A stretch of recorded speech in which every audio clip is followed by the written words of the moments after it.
Hello, I am शैल और आज हम क्रैश कोर्स सीरीज़ में that is biological classification part 1 complete करेंगे। और पार्ट 1 में हम प्रोटिस्टा तक, ठीक है, क्लासिफिकेशन क्या होता है, मतलब कितने डिफरेंट टाइप के क्लासिफिकेशन प्रपोज किए गए और प्रोटिस्टा को कंप्लीट करेंगे। ठीक है, तो चलिए स्टार्ट करते हैं।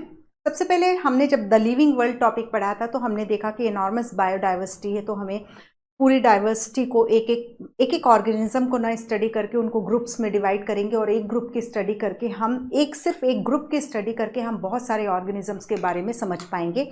ये लिविंग वर्ल्ड में हमने देखा था, और किस तरीके से उनका नाम रखेंगे, किस तरीके से टैक्सोनॉमिक हायरार्की प्रोड्यूस करे, डेवलप करें, कि हमने ये सारी चीज़ों को समझा था। अब बायोलॉजिकल मतलब ये सारी प्रोसेस हम सीख के आ चुके हैं। अब बायोलॉजिकल क्लासिफिकेशन में हम ऑर्गेनिजम्स को ग्रुप में डिवाइड करेंगे। ठीक है, तो यहाँ बायोलॉजिकल क्लासिफिकेशन में यदि हम देखते हैं तो ह्यूमन सिविलाइजेशन, ठीक है, ह्यूमन सिविलाइजेशन में देखा जाए तो यदि हम ह्यूमन सिविलाइजेशन के पॉइंट ऑफ व्यू से बात करें तो सबसे पहले जो ट्रेंड था ऑर्गेनिज्म को क्लासिफाई करने का, वो नीड पर बेस्ड था। दैट इज रोटी कपड़ा और मकान की नीड पर था कि हम किन ऑर्गेनिज्म का यूज़ हम खाने में कर सकते हैं, मतलब एज अ फूड कर सकते हैं, किन ऑर्गेनिजम्स को हम अपने रहने लायक घर बना सकते हैं उनके प्रोडक्ट से, और कौन से और किन चीज़ ऑर्गेनिज्म, जब मैं बोल रही हूँ तो प्लांट और एनिमल दोनों इंक्लूड हो रहा है, ये याद रखिएगा, इवन माइक्रोब्स भी इंक्लूड हो रहा है, और किन ऑर्गेनिज्म से हम क्लोथिंग यूज़ कर सकते हैं। तो इस तरीके से हमारी नीड पर बेस था। तो सबसे पहले जो साइंटिस्ट थे, जो टैक्सोनॉमिस्ट साइंटिस्ट थे, जिन्होंने एक साइंटिफिक अप्रोच ली कि ऑर्गेनिज्म को हम अपनी ज़रूरतों के हिसाब से नहीं बल्कि हम उनमें प्रेजेंट यूनिक कैरेक्टरिस्टिक के बेसिस पर क्लासिफाई करेंगे, वो थे एरिस्टोटल, जिसे हम अरिस्टो भी कहते हैं। तो एरिस्टोटल ने that is first scientific approach उनकी थी, उन्होंने ली थी बायोलॉजिकल मतलब ऑर्गेनिज्म को क्लासिफाई करने के लिए। उन्होंने दिखने वाले सिंपल मॉर्फोलॉजिकल कैरेक्टर यानी सिंपल ऑब्जर्वेबल जो हम देख पा रहे हैं, उन कैरेक्टरिस्टिक के बेसिस पर ऑर्गेनिज्म को क्लासिफाई किया। प्लांट को उन्होंने tree, herb, shrubs and tree, herb यानी शाकी पौधे, श्रब यानी झाड़ियाँ, और ट्री यानी वृक्ष जो भी है। तो प्लांट्स को उन्होंने 3 ग्रुप में डिवाइड किया उनकी साइज के अकॉर्डिंग। हर्ब्स जो होते हैं बिल्कुल सॉफ्ट प्लांट होते हैं, बहुत छोटे होते हैं, झाड़ियों की हाइट थोड़ी ज़्यादा, श्रब्स जो होते हैं थोड़ी ऊंची होती है, और ट्रीज काफ़ी ऊंचे होते हैं।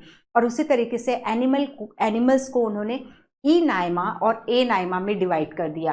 ठीक है, तो यहाँ हम ज़्यादा नहीं जा रहे हैं। ई नाइमा यानी वो एनिमल्स जिनके ब्लड का कलर रेड था, और ए नाइमा जिनके ब्लड का कलर रेड नहीं था। ठीक है, तो दैट इज ये इनकी साइंटिफिक अप्रोच थी। तो यहाँ इन्होंने प्लांट को 3 में, एनिमल को 2 ग्रुप में डिवाइड किया। तो टोटल ऑर्गेनिजम्स को कितने, दैट इज 5 में डिवाइड किया। Herb, shrubs, tree and E Naima and A Naima. Okay, फिर उसके बाद मतलब हमारी ह्यूमंस की ऑर्गेनिजम्स को समझते जा रहे थे। फिर उसके बाद जो एक क्लासिफिकेशन प्रपोज किया लीनियस ने, 2 किंगडम क्लासिफिकेशन, वो बहुत अभी तक यूज़ किया जाता रहा है। मतलब अब तो ठीक है, अब जो नई बुक्स बन रही हैं उसमें 5 किंगडम क्लासिफिकेशन को और कार्डवूस की क्लासिफिकेशन को काफ़ी इंपॉर्टेंस दी जा रही है। लेकिन आज से 7-8 साल पहले की भी बुक उठाओगे और उसकी छोड़ो, यदि आप एनसीईआरटी में भी इकोलॉजी 12th की इकोलॉजी देखते हो तो उसमें फंजाई को प्लांट्स ही मान करके चलते हैं। तो ऐसे कई सारे क्वेश्चन मिलेंगे जिसमें बैक्टीरिया को प्लांट्स मान करके चलते हैं। तो कुल मिलाकर के हम वापस यहाँ आते हैं कि दैट इज लीनियस का क्लासिफिकेशन जो है मोस्ट पॉपुलर टाइप का था, बहुत इजी टू डू था। मतलब कुछ चीज़ों के बेसिस पे उन्होंने इतनी इनॉर्मस बायोडाइवर्सिटी को 2 ग्रुप में डिवाइड कर दिया, 2 किंगडम में डिवाइड कर दिया, दैट इज प्लांटी और एनिमेलिया। और उनका क्राइटेरिया क्या था, जिनमें सेल वॉल प्रेजेंट है वो सब एक साइड हो जाओ, तुम लोग सब प्लांट कहलाओगे, और जिनमें सेल वॉल प्रेजेंट नहीं है वो सारे एनिमल्स कहलाएंगे। ये सिंपल क्राइटेरिया था उनका। ठीक है, तो यहाँ पर लीनियस का क्लासिफिकेशन जो है वो 2 किंगडम क्लासिफिकेशन, ये जो आपकी की नोट्स है उसी को ही देखे तो 2 किंगडम सिस्टम है। प्लांटी और एनिमेलिया 2 किंगडम में डिवाइड किया गया।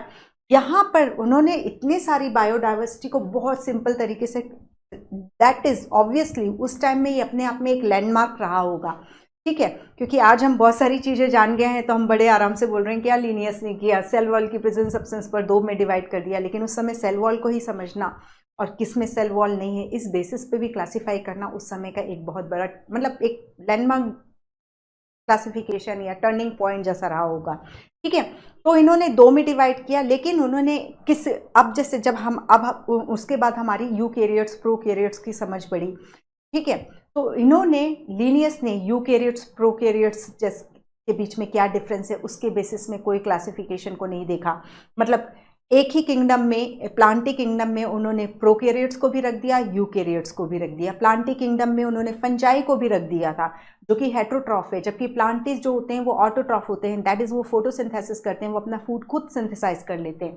तो यहाँ पर देखो ये क्लियरली लिखा हुआ है, no distinction between eukaryotes and prokaryotes, unicellular और मल्टीसेलर। जो प्लांटी है उसमें यूनिसेलर ऑर्गेनिज्म भी थे, प्रोकैरियोटिक ऑर्गेनिज्म भी थे, हेटेरोट्रॉफिक भी थे, ऑटोट्रॉफिक भी थे, ठीक है।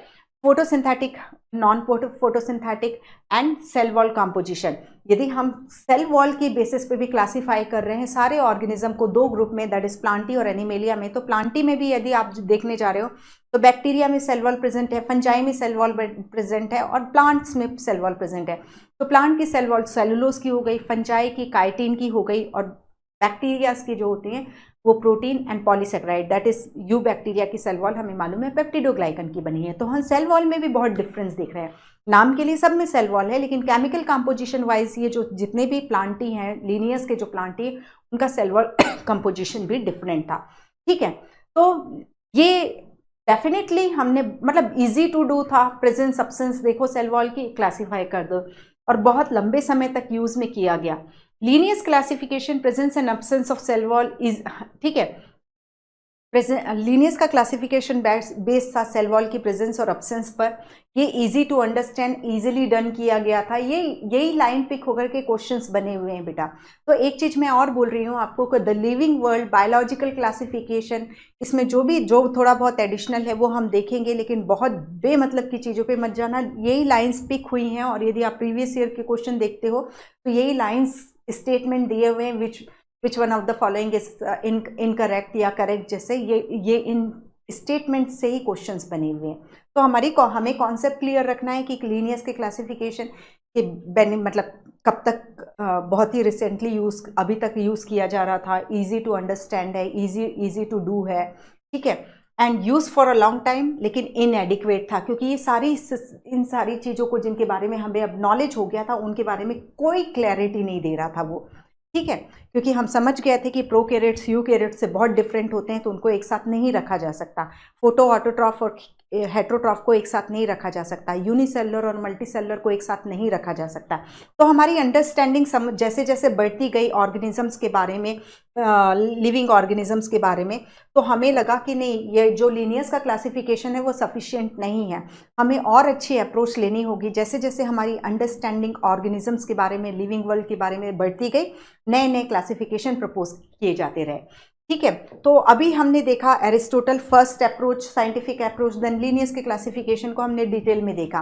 देन इसके बाद जो है दैट इज हैकेल जो थे, उन्होंने एक क्लासिफिकेशन प्रपोज किया। तो उन्होंने क्या किया कि जो लीनियस का 2 किंगडम था, प्लांटी और एनिमेलिया, उसमें उन्होंने देखा कि कुछ ऑर्गेनिज्म ऐसे हैं जो बहुत ही छोटे साइज के होते हैं, माइक्रोस्कोपिक ऑर्गेनिज्म होते हैं, माइक्रोब्स हैं जो, उनके लिए उन्होंने प्लांटी और एनिमल किंगडम से एक अलग किंगडम बना करके दिया उनको रहने के लिए, दैट इज उसे प्रोटिस्टा कहा।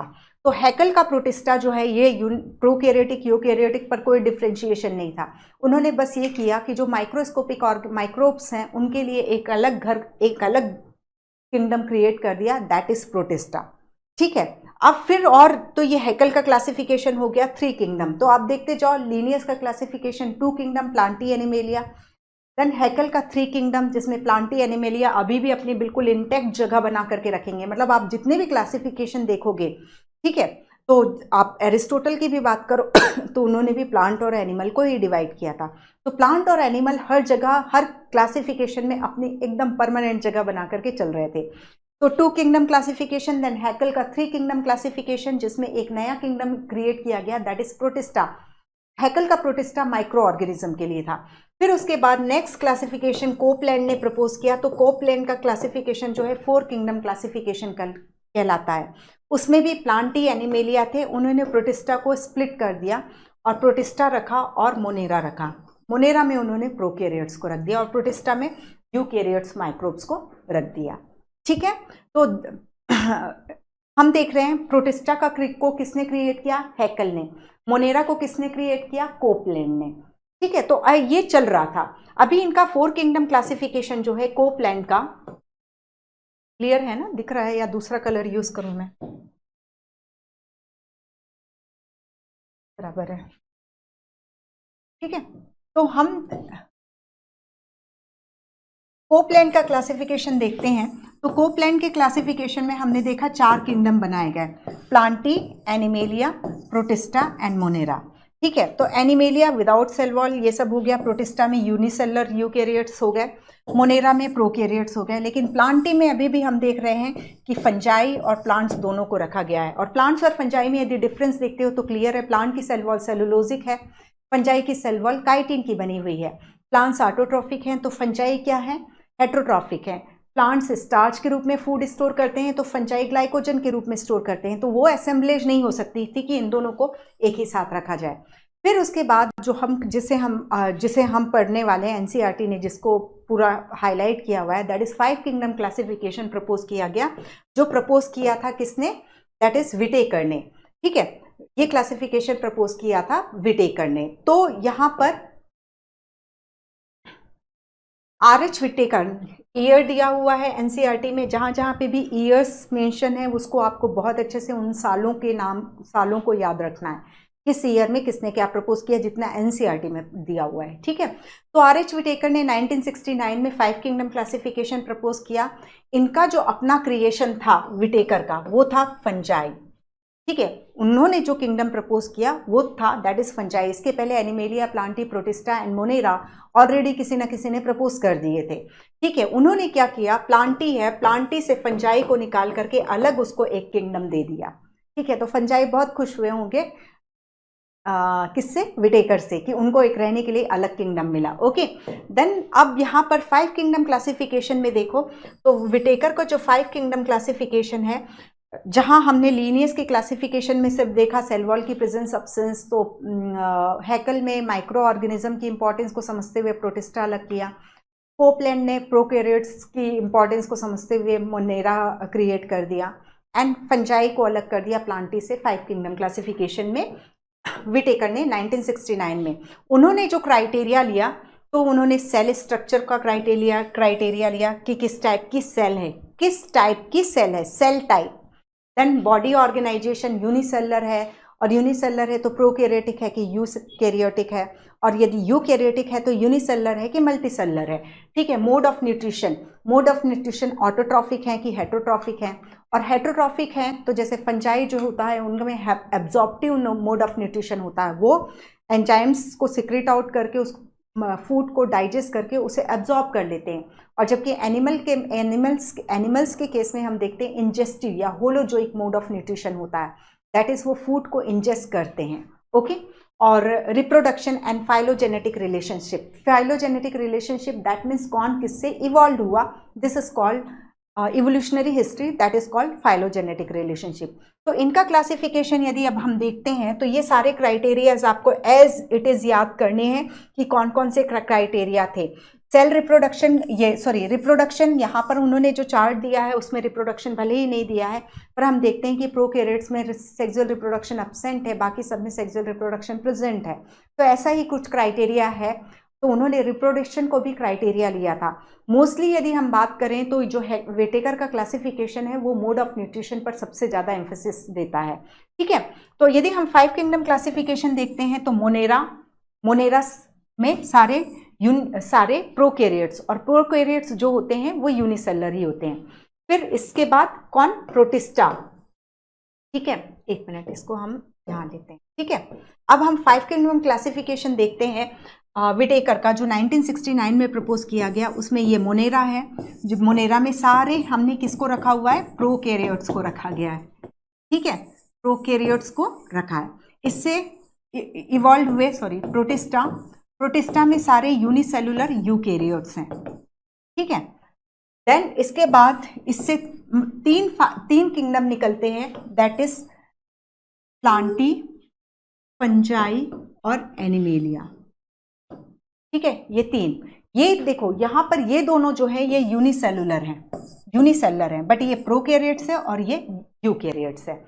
प्लांटी, फंजाई एंड एनिमेलिया, ये तीन जो है मल्टीसेलुलर किंगडम है।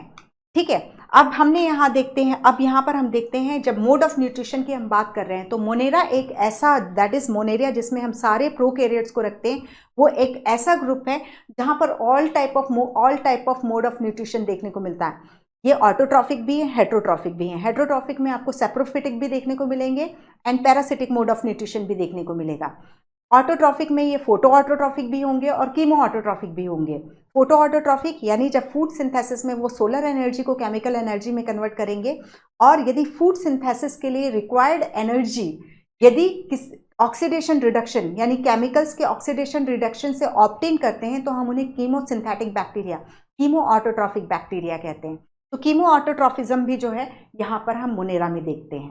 ठीक है, तो मोनेरा में हमने क्लियरली देखा कि यूनिसेलुलर है, all type of mode of nutrition है, मोस्ट मतलब बिल्कुल सिंपल स्ट्रक्चर है, एक प्रोकैरियोटिक। देखो हम साइटोलॉजी में नहीं जाएंगे, एक चीज और, ये बायोलॉजिकल क्लासिफिकेशन है। जब हम यहाँ पर प्लाज्मोडियम वाइवेक्स जो प्रोटोजोआस के बारे में पढ़ेंगे तो हम इसको यही लिमिट करेंगे, क्योंकि आपको human health and disease topic पढ़ना है जहाँ प्लाज्मोडियम की सारे टाइप के मलेरिया के बारे में डिटेल पढ़ोगे।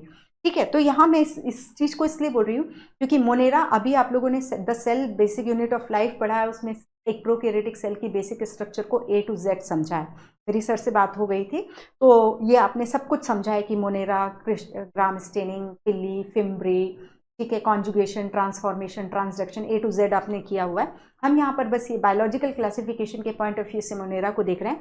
दैट इज ये प्रोकैरियोटिक सेल है। प्रोकैरियोटिक सेल की स्ट्रक्चर बिल्कुल सिंपल होती है, प्लाज्मा मेम्ब्रेन होती है, सर्कुलर डीएनए विदाउट हिस्टोन होता है, sometime extra DNA, extra circular extra DNA भी होता है जिसे हम प्लाज्मिड कहते हैं, जो 3 टाइप के होते हैं, R plasmid, F plasmid and colicin plasmid. ठीक है, वो सब चीज़ें हैं। तो ये मोस्ट सिंपल एक्टिविटी को शो करते हैं, लेकिन यदि हम इनकी मोस्ट सिंपल स्ट्रक्चर को शो करते हैं, लेकिन यदि हम इनकी मेटाबॉलिक एक्टिविटी देखें तो बहुत डाइवर्स मेटाबॉलिक एक्टिविटी देखने को मिलती है।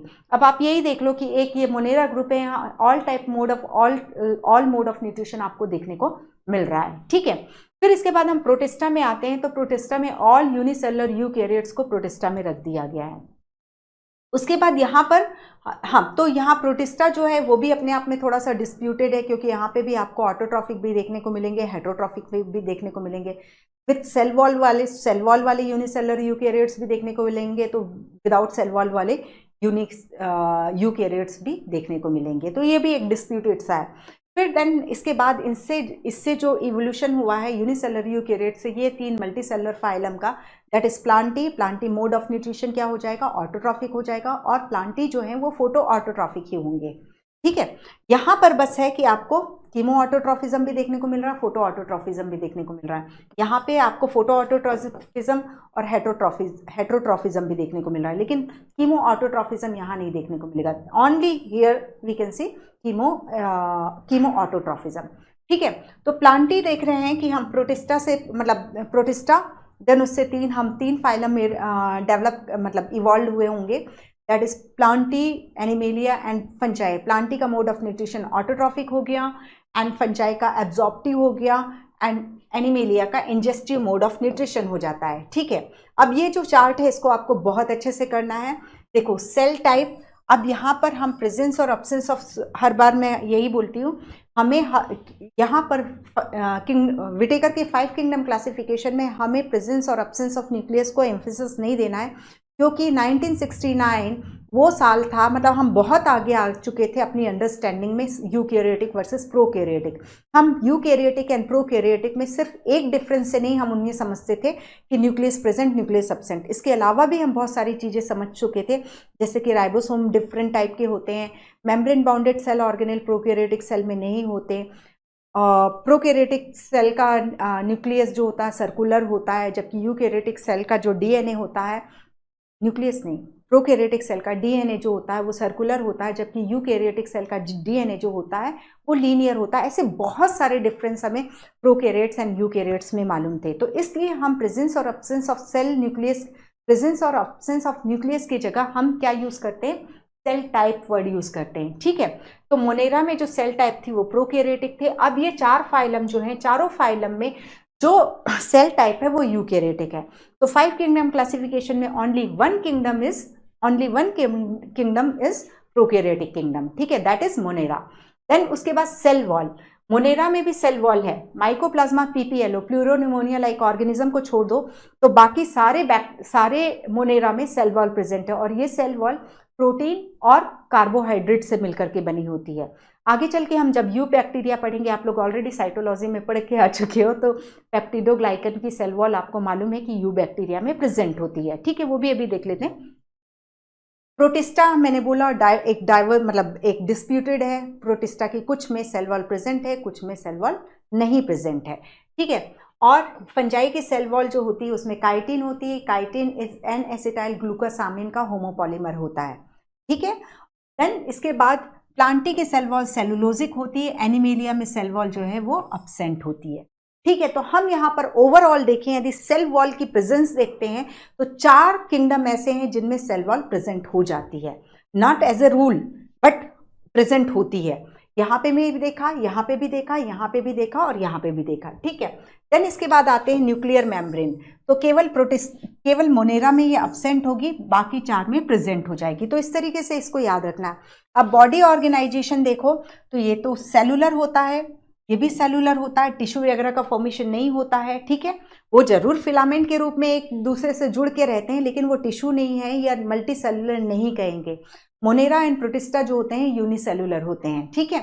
अब यहाँ पर ये मल्टी सेलुलर हो गए, ठीक है। फंजाई में मल्टी सेलुलर है और लूज टिश्यू ऑर्गेनाइजेशन हमें देखने को मिलता है। ये क्या है वो हम फंजाई में बात करेंगे। प्लांटी में टिश्यू और organ tissue collenchyma, sclerenchyma, complex tissue xylem, phloem, parenchyma, ये टिश्यू लेवल ऑर्गेनाइजेशन हुआ।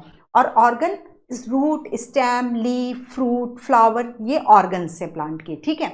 और एनिमेलिया में देखो तो आपको कुछ फाइलम में जैसे टिश्यू लेवल ऑर्गेनाइजेशन मिलता है, किसमें that is cellular level organisation आपको पोरिफेरा में मिलता है। टिश्यू लेवल आपको कहाँ पे मिलता है, दैट इज सिलेंट्रेटा, एंटीनोफोरा, ठीक है। उसके आगे आप जाओगे तो फिर आपको ऑर्गन सिस्टम लेवल ऑर्गेनाइजेशन, जैसे जैसे हम आगे की तरफ बढ़ते जाएंगे तो ये ऑर्गेनाइजेशन लेवल कॉम्प्लेक्स होता जाता है एनिमेलिया में, ठीक है। मोड ऑफ न्यूट्रिशन, अभी इसके लिए तो हमने बहुत अच्छे से बात की कि मोनेरा में all type of mode of nutrition, autotrophism में कीमो फोटो ऑटोट्रॉफिज्म, हेटरोट्रॉफ में saprophyte, parasitic, all type mode of nutrition देखने को मिलेगा।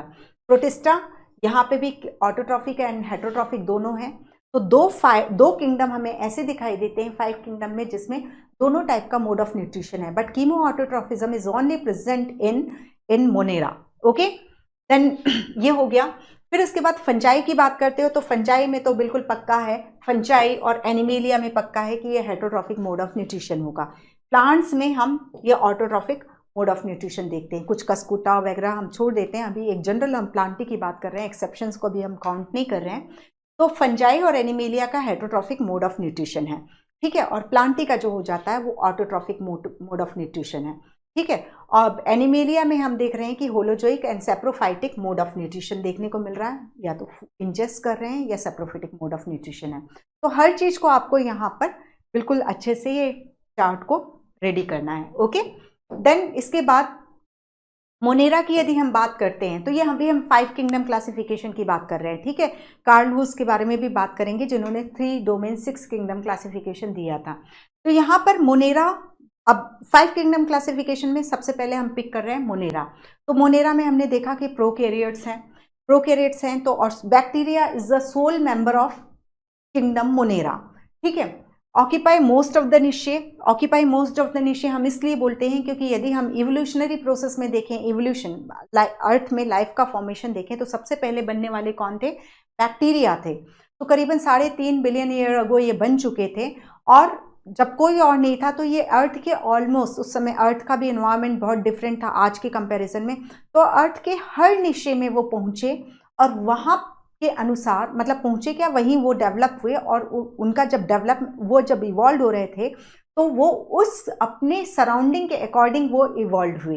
तो हर तरीके की निशे में ये बैक्टीरियाज या मोनेराज जो है प्रेजेंट है, क्योंकि इनको इवोल्यूशनरी टाइम जो है, इवोल्यूशन के लिए बहुत लंबा टाइम मिला। अर्थ के हर जगह पर ये आपको बिल्कुल ठंडे, जैसे बर्फ में भी प्रेजेंट है तो हॉट स्प्रिंग में भी प्रेजेंट है, डीप सी वेंट में भी प्रेजेंट है। तो एक नॉर्मल जो है, अभी मैं बात कर रही हूँ तो यहीं पर कितने सारे बैक्टीरियाज होंगे। तो ईच एंड एवरी कंडीशन के लिए, क्योंकि इनको बहुत लॉन्ग इवोल्यूशनरी टाइम मिला और जहाँ पे भी ये इवॉल्व हुए तो उसी के अकॉर्डिंग, उस एनवायरमेंट के अकॉर्डिंग ये इवॉल्व हुए। ठीक है, दैट्स व्हाई ये, इसलिए हम ये बोलते हैं। तो मोनेरा में प्रोकैरियोटिक ऑर्गेनिज्म है, bacteria is the sole member, occupy most of the niches, simple structure है लेकिन वेरी कॉम्प्लेक्स बिहेवियर, क्योंकि हम देख के ही आ रहे हैं, मोड ऑफ न्यूट्रिशन का ही एक पॉइंट देख लो तो। Then most extensive metabolic activities, diversity हमें देखने को मिलती है, फोटो ऑटोट्रॉफिक भी है, कीमो ऑटोट्रॉफिक भी है, हेट्रोट्रॉफिक भी है, मोस्ट ऑफ। लेकिन यदि हम पूरे मोनेरा को देखें तो मोनेरा, एक जस्ट एग्जांपल लेते हैं, यदि मोनेरा में 100 ऑर्गेनिज्म है तो उसमें से 70% जो है वो हेट्रोट्रॉफिक है, कुछ ही जो है वो ऑटोट्रॉफिक है। ठीक है, और 70% हेट्रोट्रॉफिक हैं तो उसमें मोस्टली जो है वो सैप्रोफिटिक है, डिकम्पोजर का काम करते हैं, कुछ ही जो है वो पैरासिटिक है। बहुत कम बैक्टीरियाज ऐसे हैं जो पैरासिटिक हैं, जो डिजीज कॉजिंग बैक्टीरिया हैं। ठीक है, अब ये हमने देखा मोनेरा के बारे में इतना। अब शेप की बात करते हैं, तो शेप के अकॉर्डिंग हमने बैक्टीरियाज को क्लासिफाई किया है। जो सर्कुलर स्फेरिकल बैक्टीरिया है, तो कोकस का मतलब होता है कोकस सिंगुलर, स्फेरिकल। ठीक है, तो ये कोकस बैक्टीरिया हैं। यदि ये दो कोकस बैक्टीरिया, दो स्फेरिकल बैक्टीरिया जुड़ जाते हैं तो हम उसे डिप्लोकोकस बोलेंगे। ठीक है, यदि इसी तरीके से ये चैन में अरेंज हो जाते हैं, एक के पीछे एक एक चैन बनाते हैं, तो हम इसे स्ट्रेप्टो वर्ड यूज होता है, मीन्स चैन। ठीक है, स्ट्रेप्टोकोकस बैक्टीरिया हुआ। और यदि ये एक गुच्छे के रूप में प्रेजेंट होते हैं, ठीक है, तो इसे हम स्टेफाइलोकोकस कहते हैं। क्लियर? तो ये हो गया, हम देख रहे हैं कोकस में, कोकस यानी स्फेरिकल बैक्टीरिया जिसका शेप स्फेरिकल है। और ये यदि दो प्रेजेंट है तो डिप्लोकोकस, चैन में प्रेजेंट है तो स्ट्रेप्टोकोकस, एंड क्लस्टर में प्रेजेंट है जैसे ग्रेप्स का बंच होता उस तरीके से, then it is known as Staphylococcus. ठीक है, अब इसके बाद हम ये दूसरा शेप, बैक्टीरिया का शेप देखते हैं। हमने 4 टाइप में क्लासिफाई किया है ना, तो पहला हमने देखा कोकस। अब बेसिलस, बेसिली प्लूरल है, बेसिलस सिंगुलर है। बेसिलस का मतलब होता है रॉड शेप, रॉड के शेप का। ठीक है, तो bacillus bacteria sorry, bacillus bacteria जो होते हैं वो रॉड शेप हो जाते हैं और ये जनरली ग्राम पॉजिटिव बैक्टीरियाज होते हैं। यहाँ पर आप देखो ये स्पोर फॉर्मेशन यहाँ पर शो कर रहा है। तो ये बेसिलस जो ग्राम पॉजिटिव बैक्टीरिया होते हैं उनमें एक स्पोर, एंडोस्पोर का फॉर्मेशन देखने को मिलता है, वो अभी हम बात करते हैं। ठीक है, तो ये जब रॉड शेप होते हैं तो इस शेप के बैक्टीरिया को हम बेसिलस बैक्टीरिया बोलते हैं। फिर स्पाइरेला, तो दैट इज ये कॉइल्ड बैक्टीरिया हो जाते हैं। ठीक है, दैट इज इनमें कॉइलिंग प्रेजेंट होती है। स्पाइरेलम, स्पाइरेला प्लूरल, स्पाइरेलम। ठीक है, और ये जो है last shape that is comma shape जो होते हैं वो विब्रियो बैक्टीरिया कहलाते हैं। विब्रियो का मतलब ही जो होता है कॉमा शेप, वो कंप्लीट टर्न नहीं होते। जैसे स्पाइरेलम की बात कर रहे हैं तो वो इस तरीके से कंप्लीट टर्न ले रहे हैं, कॉयल हो रहे हैं। ये कंप्लीट टर्न नहीं है, इतना सा कॉयल लेकर के वो छोड़ देते हैं जिससे कि उनका शेप जो होता है कॉमा शेप हो जाता है। और कॉलरा बैक्टीरिया जो होता है दैट इज विब्रियो कॉलरा, वो जो है विब्रियो शेप का होता है। ठीक है, तो ये हो गया। अब यदि हम जब बैक्टीरियाज की बात करते हैं तो बैक्टीरिया, जब हम 5 किंगडम क्लासिफिकेशन पढ़ रहे हैं, मोनेरा में हमने बोला bacterias are the sole member of Monera. ठीक है, अब बैक्टीरिया में भी हम उसका क्लासिफिकेशन करते हैं, तो बैक्टीरिया को हम 2 में डिवाइड करते हैं, एक तो आर्की बैक्टीरिया और दूसरा हम you bacteria. Archie bacteria that is primitive bacteria. ठीक है, आर्की बैक्टीरिया जो होते हैं उनके सेल वॉल, सेल मेम्ब्रेन में कुछ इस तरीके का कंपोजिशन होता है कि उसे बिल्कुल हार्श, यानी जहां पर कोई नहीं रह सकता वहां पे भी रहने की लायक इनको बना दिया गया है। ठीक है, तो आर्की बैक्टीरिया बिकॉज ऑफ, क्योंकि हमें एनसीईआरटी का ही पॉइंट लेना है। ठीक है, उसमें है जो चीज़ है एक्स्ट्रा वो बताएंगे, लेकिन कभी भी हमें एनसीईआरटी के पॉइंट्स को डिनायल में मोड पे नहीं लेकर के जाना है, जो वो बोलेगी वही मान करके चलना है। ठीक है, क्योंकि आंसर जो होंगे वो इसी बुक, क्वेश्चन भी यहीं से सिलेक्ट होने और आंसर भी यहीं के माने जाएंगे। ठीक है, क्योंकि फिर हम बाद में जब ना क्वेश्चन आ चुका रहता है, फिर हम जब छोटी छोटी लाइन को मिला करके वो क्वेश्चन को ढूंढते हैं तो वो एनसीईआरटी की एक लाइन होती है और हम बहुत सारा नॉलेज लगा करके उस क्वेश्चन को गलत भी करके आ जाते हैं। तो वो चीज़ नहीं करना। बहुत सिंपल लैंग्वेज में एनसीईआरटी और बहुत अच्छी बुक है, तो इसी को ये लेकर के चलो। ओके, तो आर्कीबैक्टीरिया बिकॉज ऑफ उसकी यहाँ पर एनसीईआरटी बोलती है कि सेल वॉल की कंपोजिशन के कारण, सेल वॉल की स्ट्रक्चर के कारण ये आर्कीबैक्टीरिया हार्श हैबिटेट में, यानी बहुत ही अनफेवरेबल कंडीशन जो जहाँ पर और कोई नहीं रह सकता, वहाँ पर भी इसे रहने लायक बना देते हैं due to different cell wall composition. यही चीज हुआ। हाँ, अब इसकी वजह से ये हेलोफाइल्स यानी एक्सट्रीम सॉल्ट कंडीशन में भी रह पाते हैं, हॉट स्प्रिंग में भी रह सकते हैं, थर्मो एसिडोफिल्स का मतलब ये क्या है, हाई टेम्परेचर और हाईली एसिडिक इन्वायरमेंट में भी रह सकते हैं, और मार्शी एरिया में भी रह सकते हैं। मार्शी एरिया दैट इज दलदल, जहाँ दलदल होता है, वो दलदल होने का कारण क्या होता है कि वहाँ बहुत ज़्यादा पानी हो जाता है और मिट्टी जो होती है वो बहुत गीली हो जाती है, और पानी जाने के कारण क्योंकि गैस जो होती है वो हल्की होती है तो वो बुलबुले के रूप में ऊपर निकल करके आ जाती है। तो मार्शी एरिया में यदि आप सॉइल के अंदर देखोगे तो एनारोबिक कंडीशन होती है, क्योंकि वहाँ पानी की प्रेजेंस बहुत एक्स्ट्रा बहुत ज़्यादा पानी प्रेजेंट होता है, इस वजह से सॉइल में ऑक्सीजन नहीं होती। ठीक है, तो ऐसी जगह पर कौन रहता है, मार्शी एरिया में मिथेनोजन बैक्टीरियाज रहते हैं जो मीथेन गैस का प्रोडक्शन करते हैं। तो हम जब माइक्रोब्स इन ह्यूमन वेलफेयर में बायोगैस का प्रोडक्शन देखते हैं या सीवेज ट्रीटमेंट में देखते हैं, तो यहाँ मिथेनोजन को वहाँ पर फिर हमने किस तरीके से हम समझ गए हैं कि एनारोबिक कंडीशन में रहते हैं और मीथेन गैस का प्रोडक्शन करते हैं, तो हमने उनकी इस एबिलिटी को यूज़ करना शुरू किया बायोगैस प्रोडक्शन में या सीवेज ट्रीटमेंट। ओके, तो हम समझते गए हैं कि ये कौन ऑर्गेनिज्म क्या काम कर रहा है और उस ऑर्गेनिज्म को हम अपने काम के लिए कैसे यूज़ कर सकते हैं।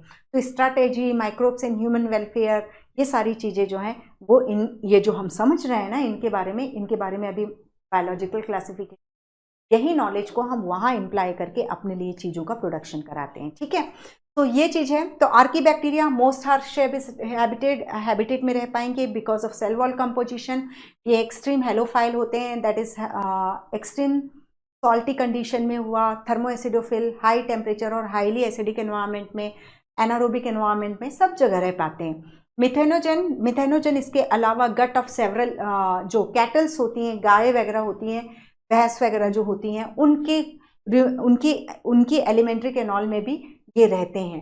Cow and buffalo and responsible for production of methanogen. तो कई सारे क्वेश्चन यही बनते हैं कि जब आप कैटल यार्ड यानी गौशालाओं में जाते हैं तो एक बदबू जो आती है वो किसकी वजह से होती है, तो दैट इज उसका कारण होता है मीथेन गैस के प्रोडक्शन के कारण, और क्योंकि इनकी एलिमेंट्री कैनॉल में ये मिथेनोजन प्रेजेंट है और वो जो है मीथेन का प्रोडक्शन कर रहे हैं और ये रिक्वायर्ड होते हैं डाइजेशन के लिए, और मीथेन का प्रोडक्शन कर रहे हैं, और यही मीथेन जो है वो कैटल यार्ड को या गौशालाओं को एक बदबू, मतलब जो एक करेक्टरिस्टिक स्मेल आती है, उसका कारण जो है ये मीथेन बैक्टीरियाज होते हैं। ठीक है, और इसी तरीके से चावल की खेती जहाँ पर होती है, तो आप देखते हैं कि चावल की खेती जहाँ होती है वहाँ उसमें बहुत ज़्यादा पानी भर दिया जाता है, तो उसके अंदर भी ये जो है एनारोबिक कंडीशन क्रिएट हो जाती है, तो वहाँ पे भी आपको मिथेनोजन मिलेंगे। कई क्वेश्चन इस तरीके से पूछे जाते हैं कि जो राइस फील्ड हैं वो भी ग्रीन हाउस गैसेस का कारण हो जाते हैं, तो obviously methane is a green house gas, और जहाँ से भी ग्रीन हाउस ये मीथेन गैस बनेगी तो वो एक ग्रीन हाउस गैस को कंट्रीब्यूट करेंगे। ठीक है, तो ये हुआ। अब यहाँ पर इसके अलावा अब जब देखो, अभी हम जो है 5 किंगडम क्लासिफिकेशन में ही है, लेकिन यहाँ पर एक चीज़ और है, एनसीईआरटी ने भी लिखा है इसको, that is 3 domain 6 kingdom classification की बात की, और इसको मैंने यहाँ इसलिए लिखा है क्योंकि ये मेनली आर्कीबैक्टीरिया से ही कंसर्न है। तो यहाँ कार्ल वोज ने, जब ये 1990 का है, ये क्लासिफिकेशन बहुत अभी का है। ठीक है, तो देखो विटेकर का क्लासिफिकेशन 1969 का था, इनका क्लासिफिकेशन 1990 का है, तो 69 से 1990 में आते आते हमारी और मोनेरा को समझने, और हमने अच्छे तरीके से मोनेरा को समझा। तो जहां हमने पहले मोनेरा में, विटेकर ने मोनेरा में आर्कीबैक्टीरिया और यू बैक्टीरिया दोनों को साथ में रखा था, तो जब सब स्टडीज़ होती गई और समझा गया कि नहीं, आर्कीबैक्टीरिया बिल्कुल यू बैक्टीरिया जैसा नहीं है, बल्कि ये आर्कीबैक्टीरिया है तो कुछ चीज़ों में यू बैक्टीरिया जैसा है, कुछ करेक्टर्स में हमारे दैट इज़ यूकैरियोट्स के जैसा है, और कुछ उसके खुद के यूनिक करेक्टर हैं। तो उस बेसिस पर क्लियर 69 से 1990 के बीच की ड्यूरेशन में ये समझ में आ गया कि आर्कीबैक्टीरिया और यू बैक्टीरिया केवल प्रोकैरियोटिक सेल हैं, लेकिन दोनों ही प्रोकैरियोटिक हैं, लेकिन दोनों में बहुत ज़्यादा डिफरेंसेस भी हैं। आर्की बैक्टीरिया जो ग्रुप मोनेरा में रखा था वेटेकर ने, फाइंड आउट किया इन सभी बीच में कि आर्की बैक्टीरिया कुछ तो चीज़ों में वो यू बैक्टीरिया से सिमिलर है और कुछ यूकैरियोट्स से सिमिलर है। इसके अलावा उसकी खुद की कुछ यूनिक प्रॉपर्टी है। तो कार्ल वुज ने 1990 में मोनेरा से आर्की बैक्टीरिया को अलग कर दिया। उन्होंने 6 किंगडम क्लासिफिकेशन, 3 डोमेन हो गई, archae, archaea, then bacteria, bacteria that is eubacteria, and तीसरे जो है यूकैरियोटा, इन 3 में क्लासिफाई कर दिया। ये डोमेन है। और यहाँ पर आर्की बैक्टीरिया डोमेन में सिर्फ एक kingdom that is archaea, bacteria में भी सिर्फ एक डोमेन, एक किंगडम, इस बैक्टीरिया डोमेन में भी सिर्फ एक किंगडम दैट इज बैक्टीरिया, और यूकैरियोटा में आपने 4 किंगडम को रख दिया that is protista, Plantae, fungi और एनिमेलिया। 6 किंगडम हो गए, 1 2 3 4 5 6 किंगडम और 3 domain, archaea, bacteria and eukaryota, right. तो उन्होंने जो ये फाइंडिंग्स थी कि आर्की बैक्टीरिया बैक्टीरिया से डिफर करता है, वो किस किस चीज़ों पे डिफर करता है, तो दैट इज, देखो अभी आप लोग साइटोलॉजी पढ़ के आए हो, ठीक है, साइटोलॉजी पढ़ के आए हो, तो आप जब राइबोसोम के स्ट्रक्चर पढ़ते हो तो 80S ribosome versus 70S ribosome जाते हो। तो 80S राइबोसोम की हम जब स्मॉल और लार्ज सब यूनिट की बात करते हैं तो 60 और 40, इसमें 18S राइबोसोमल आरएनए होता है और यहाँ पर 28S, 5.8S and 5S ribosomal RNA होता है, इसको बनाता है 60S को, और 40S ये। 70S में हम देखते हैं 30S एंड 50S। तो 30S जो है 16S राइबोसोमल आरएनए से मिलकर के बना होता है, और 50S जो है किससे 23S और 5S राइबोसोमल आरएनए से मिलकर के बना होता है। यही पढ़ा है हमने, राइट। तो यहाँ पर जब इसमें 16S राइबोसोमल आरएनए के न्यूक्लियोटाइड के सीक्वेंस की स्टडी की गई तो देखा गया कि आर्किया और यू बैक्टीरिया डिफर करते हैं एक दूसरे से। न्यूक्लियोटाइड आर्की बैक्टीरिया में जो 16S राइबोसोमल आरएनए का जो सीक्वेंस है वो डिफर करता है यू बैक्टीरिया के 16S राइबोसोमल आरएनए की सीक्वेंसिंग से। एक ये कारण था, ठीक है। इसके बाद हम देखते हैं जब हम मॉलिक्यूलर बायोलॉजी में ट्रांसक्रिप्शन की प्रोसेस में देखते हैं, तो ट्रांसक्रिप्शन की प्रोसेस में हम कई सारे polymerase enzyme, RNA polymerase enzyme पढ़ते हैं, आरएमटी में ये polymerase RNA PM1, PM2, PM3। तो आरएनए पॉलीमरेज 1 यूकैरियोट्स में, ribosomal RNA polymerase 2 messenger RNA, और आरएनए पॉलीमरेज 3 ट्रांसफर आरएनए को सिंथेसाइज करता है।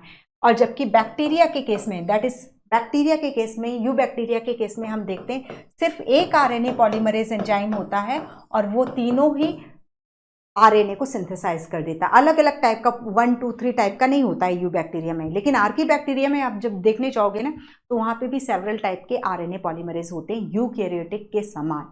इसमें डिफरेंस हो गया, ठीक है। इसके अलावा हम बैक्टीरिया में देखते हैं कि ट्रांसलेशन के समय फर्स्ट एमिनो एसिड जो होता है वो फॉर्मिल मेथियोनिन होता है, लेकिन आर्की बैक्टीरिया में फॉर्मिल मेथियोनिन होता है। हम देखते हैं आर्की बैक्टीरिया में आर्की बैक्टीरिया में हम देखते हैं कि एक चीज़ और है, जस्ट आई एम फॉरगेटिंग, और यूकैरियोटा 16S ब्रांच चेन। हाँ, आर्की बैक्टीरिया में कि जो सेल मेम्ब्रेन है उसमें ब्रांच चेन लिपिड प्रेजेंट होते हैं, जबकि प्रोकैरियोट्स और eukaryotes that is you bacteria और यूकैरियोटिक में ऐसा कुछ नहीं होता है, ठीक है। सेवरल आरएनए पॉलीमरेज हमने देख लिया। हाँ, ये इसको मैं बोल रही थी, आर्की बैक्टीरिया में हिस्टोन्स प्रेजेंट होते हैं, सब में नहीं, कुछ आर्की बैक्टीरियाज में, और इसी तरीके से इंट्रॉन्स प्रेजेंट होते हैं। जबकि हम जब बैक्टीरिया की बात करते हैं, जो यू बैक्टीरिया है उसमें देखते हैं तो वहाँ पर हिस्टोन्स और इंट्रॉन्स हमें देखने को नहीं मिलते, ठीक है। तो ये कुछ कैरेक्टरिस्टिक है दैट इज डिफर कर गए आर्किया और यू बैक्टीरिया इसमें। इसके अलावा ये इसकी अपनी यूनिक कैरेक्टरिस्टिक है ब्रांच एंड लिपिड, ठीक है। इसके अलावा ये इससे यूकैरियोट्स में सिमिलर हो गया, इससे यूकैरियोट्स में सिमिलर हो गया, इससे यूकैरियोट्स में सिमिलर हो गया। 70S राइबोसोम में वो प्रोकैरियोट से सिमिलर है, न्यूक्लियोइड में वो प्रोकैरियोट से सिमिलर है, ठीक है। तो कुछ करेक्ट हम कुल मिलाकर के आर्की बैक्टीरिया की पोजीशन देखें तो कहीं इससे सिमिलर, कहीं उससे सिमिलर, कहीं खुद उसकी खुद यूनिक प्रॉपर्टी।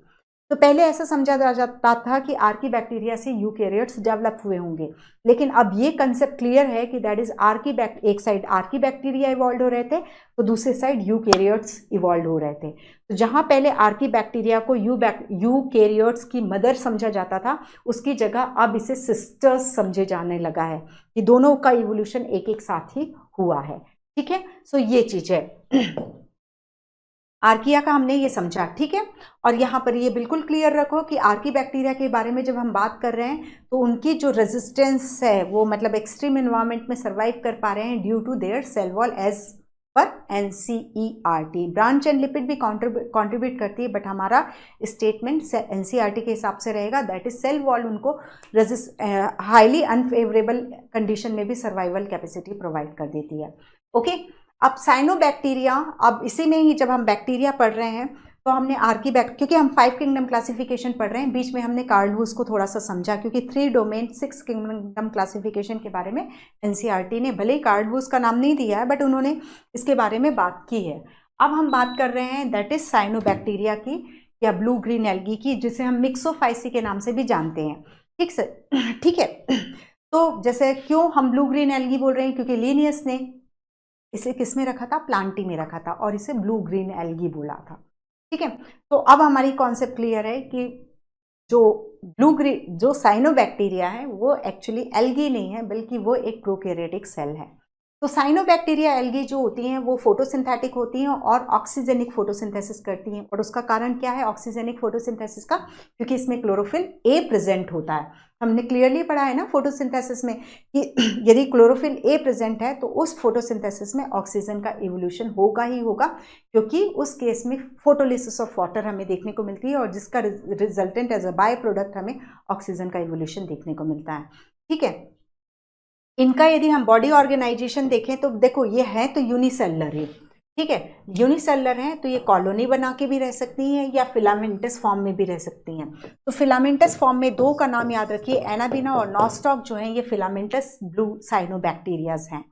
ठीक है, फिर उसके बाद इनमें नाइट्रोजनस एंजाइम होता है, और जब इनमें नाइट्रोजन स्टार्विंग कंडीशन, यानी जहाँ नाइट्रोजन की भुखमरी है यानी जहाँ पर नाइट्रोजन कम है, उस केस में इनमें जो नाइट्रोजनस एंजाइम है वो N2 फिक्सेशन की कैपेबिलिटी रखता है। N2 fixation that is environment की मॉलिक्यूलर नाइट्रोजन को वो अमोनिया में कन्वर्ट करने की कैपेबिलिटी रखता है।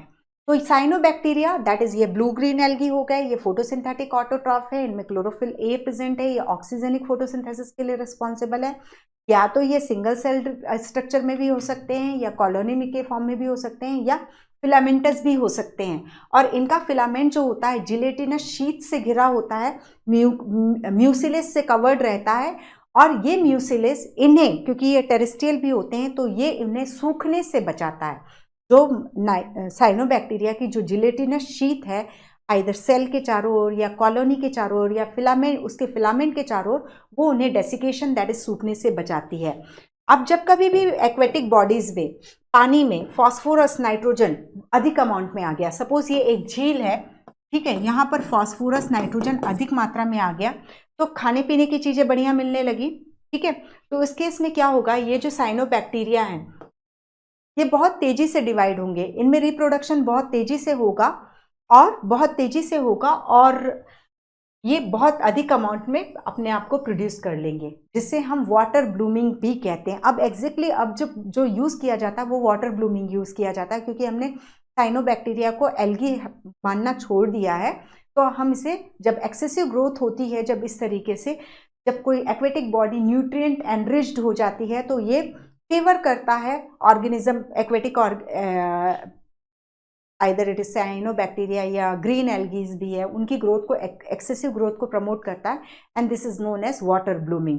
तो साइनोबैक्टीरियाज भी वाटर ब्लूमिंग शो करते हैं। ओके, देन पॉल्यूटेड वाटर क्यों बोल रहे हैं, देखो water is only water, H2O ही होना चाहिए। यदि उसमें कुछ भी चीज मिक्स कर दोगे देन इट बिकम्स प्योर नहीं है, दैट इज पॉल्यूटेड है। ओके, वाटर बोलते हैं तो सिर्फ वाटर मॉलिक्यूल की ही बात होनी चाहिए। तो ये देखो यहाँ पर ये साइनोबैक्टीरिया के जो हैं, ये साइनोबैक्टीरियाज हमें जो हैं दिखाई दे रहे हैं, ये फिलामेंटस हैं, इनको और ये जिलेटिनस शीट से कवर होंगे, इन्हें हम ये जो इनके फिलामेंट हैं इनको हम ट्राइकोम कहते हैं। ठीक है, तो यहाँ हर चीज, यहाँ जो जो भी चीजें हैं उसको आप देखते जाओ। तो ये हो गया। हाँ ये देखो, ये नॉस्टॉक का एक फिलामेंट है। मैंने आप लोगों को ये बोला है कि नॉस्टॉक और एनाबेना को याद रखना कि इनमें फिलामेंट प्रेजेंट होता है, ठीक है।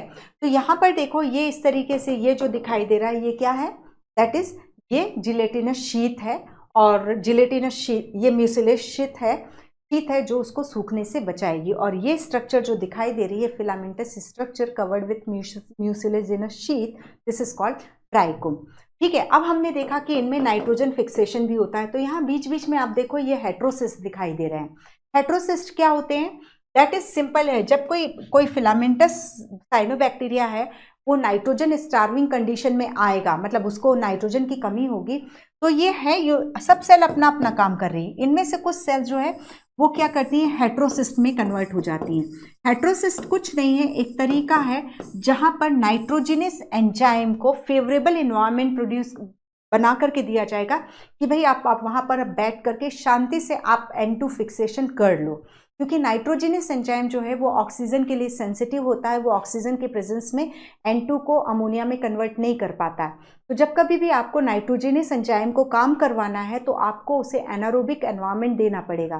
तो एनारोबिक एनवायरनमेंट देने का काम जो है ये कौन करता है, दैट इज हेट्रोसिस करता है। ये थिक वॉल्ड स्ट्रक्चर होती है। तो पॉइंट्स इसमें नोट करना, जब ये हेट्रोसिस कब बनेंगे, जब नाइट्रोजन स्टार्विंग कंडीशन होगी। ऐसा नहीं कि हर में आपको हेट्रोसिस दिखाई देंगे, वो जहां रह रहे हैं वहां नाइट्रोजन की कमी है, then they will form heterocysts. Thick walled structure हो गई। हेट्रोसिस में एनारोबिक कंडीशन मिलेगी नाइट्रोजिनेस को। और जब ये हेट्रोसिस का फॉर्मेशन होता है, जस्ट मिनट,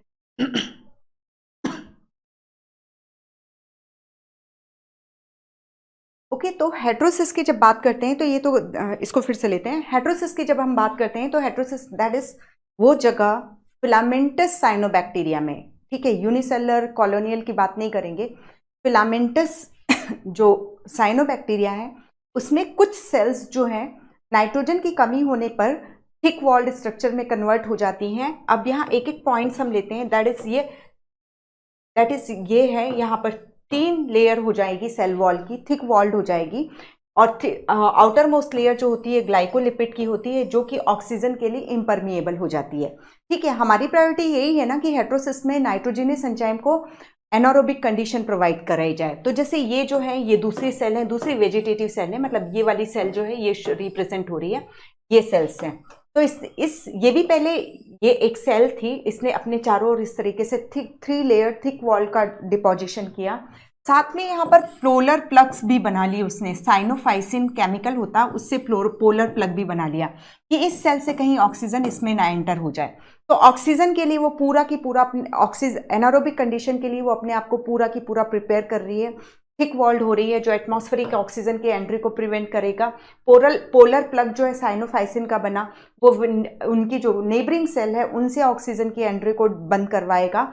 अब यहाँ पर क्योंकि देखो साइनोबैक्टीरिया दैट इज साइनोफाइसी या ब्लू ग्रीन एल्गी या मिक्सोफाइसी जो भी हम बोल रहे हैं, तो ये क्या है, फोटोसिंथेटिक है, और फोटोसिंथेटिक में ऑक्सीजेनिक फोटोसिंथेसिस करती हैं। तो यहाँ पर हम जब फोटोसिंथेसिस पढ़ते हैं तो हमें मालूम है कि दैट इज फोटोसिस्टम 2 जो होता है वो फोटोलिसिस ऑफ वाटर से एसोसिएटेड होता है। तो ये हेट्रोसिस सेल जो है वो यहाँ पर भी फोटोसिस्टम 1 और 2 दोनों प्रेजेंट है, लेकिन फोटोसिस्टम 1 को तो सर्वाइव रखेगा, प्रेजेंट रहने देगा, लेकिन फोटोसिस्टम 2 को डिग्रेड कर दिया जाएगा हेट्रोसिस में। क्योंकि फोटोसिस्टम 2 रहता तो ऑक्सीजन का प्रोडक्शन होता तो नाइट्रोजिनस अपना काम नहीं कर पाता, इसलिए फोटोसिस्टम 2 को ब्रेक डाउन कर दिया जाता है, फोटोसिस्टम 1 को चालू रखा जाता है। क्योंकि इसमें हम देखते हैं हमें एटीपी, फोटोसिस्टम 1 जो है एटीपी को प्रोड्यूस करके देता है, और ये एटीपी मॉलिक्यूलर नाइट्रोजन के अमोनिया में कन्वर्शन के लिए रिक्वायर्ड होता है। हमें मालूम है मिनरल न्यूट्रिशन में हम पढ़ के आ चुके हैं कि नाइट्रोजन फिक्सेशन की जो प्रोसेस है क्वाइट एक्सपेंसिव प्रोसेस है एनर्जी पॉइंट ऑफ व्यू से।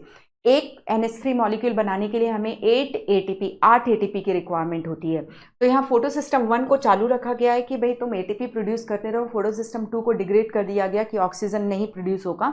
तो इस तरीके से फिर ये हेट्रोसिस में जो नाइट्रोजिनेस एंजाइम है वो नाइट्रोजिनेस एंजाइम मॉलिक्यूलर नाइट्रोजन को अमोनिया में कन्वर्ट करता है।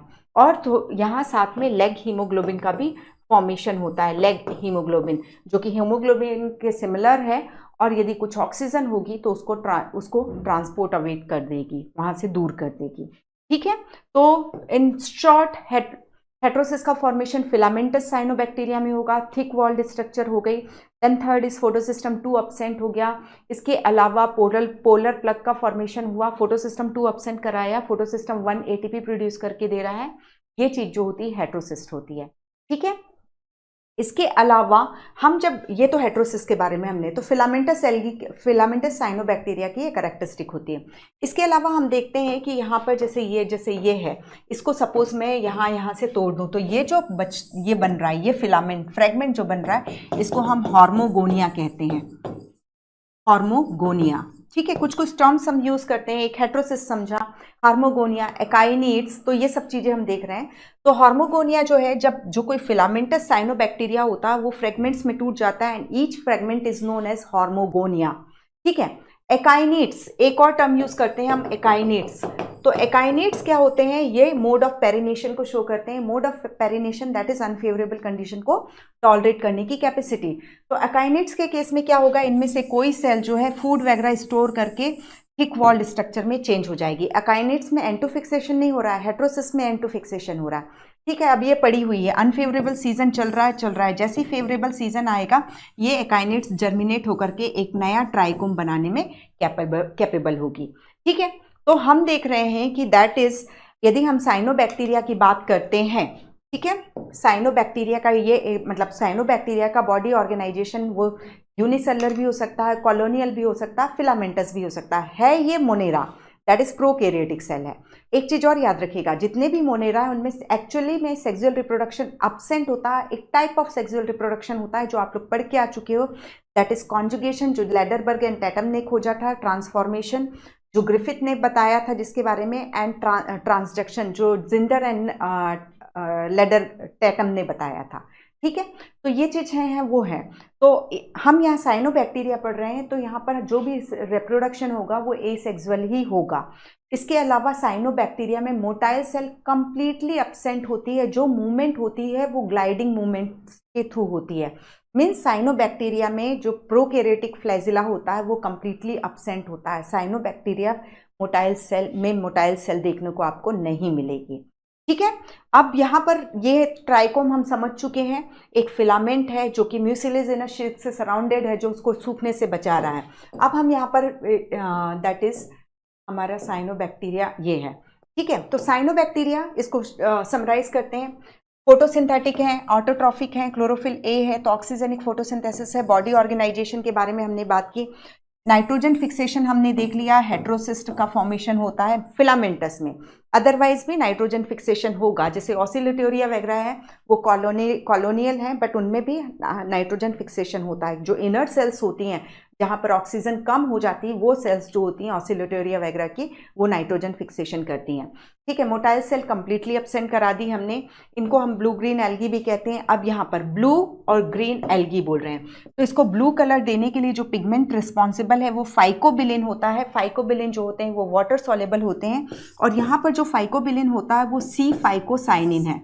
ठीक है, इसके अलावा सी फाइको इरिथ्रिन भी इसमें प्रेजेंट होता है। सी फाइकोसाइनिन के कारण ब्लू कलर होता है, और फाइको इरिथ्रिन रेड कलर के लिए रिस्पॉन्सिबल होता है। लेकिन साइनोबैक्टीरिया में सी फाइको इरिथ्रिन जो रेड कलर के लिए रिस्पॉन्सिबल होता है वो बहुत कम अमाउंट में होता है, इसलिए वो रेड नहीं दिखाई देते हैं। ठीक है, हम बोल रहे हैं ब्लू ग्रीन एल्गी, तो क्लोरोफिल ए है ग्रीन कलर इम्पार्ट करने के लिए, सी फाइकोसाइनिन है ब्लू कलर इम्पार्ट करने के लिए। तो यहाँ फाइकोबिलिन में दोनों ही फाइकोबिलिन प्रेजेंट है, phycocyanin and phycoerythrin both are present, but phycoerythrin is in very small amount, that's why blue green algae red colour की नहीं दिखाई देती। अब यहीं पर एक चीज और है, ट्राइकोडेस्मियम इरिथ्रेंस, ये एक साइनोबैक्टीरिया है जो रेड सी के रेड कलर का रीजन है। जो लाल सागर है उसके लाल रंग का कारण जो है एक साइनोबैक्टीरिया है, दैट इज ट्राइकोडेस्मियम इरिथ्रेंस।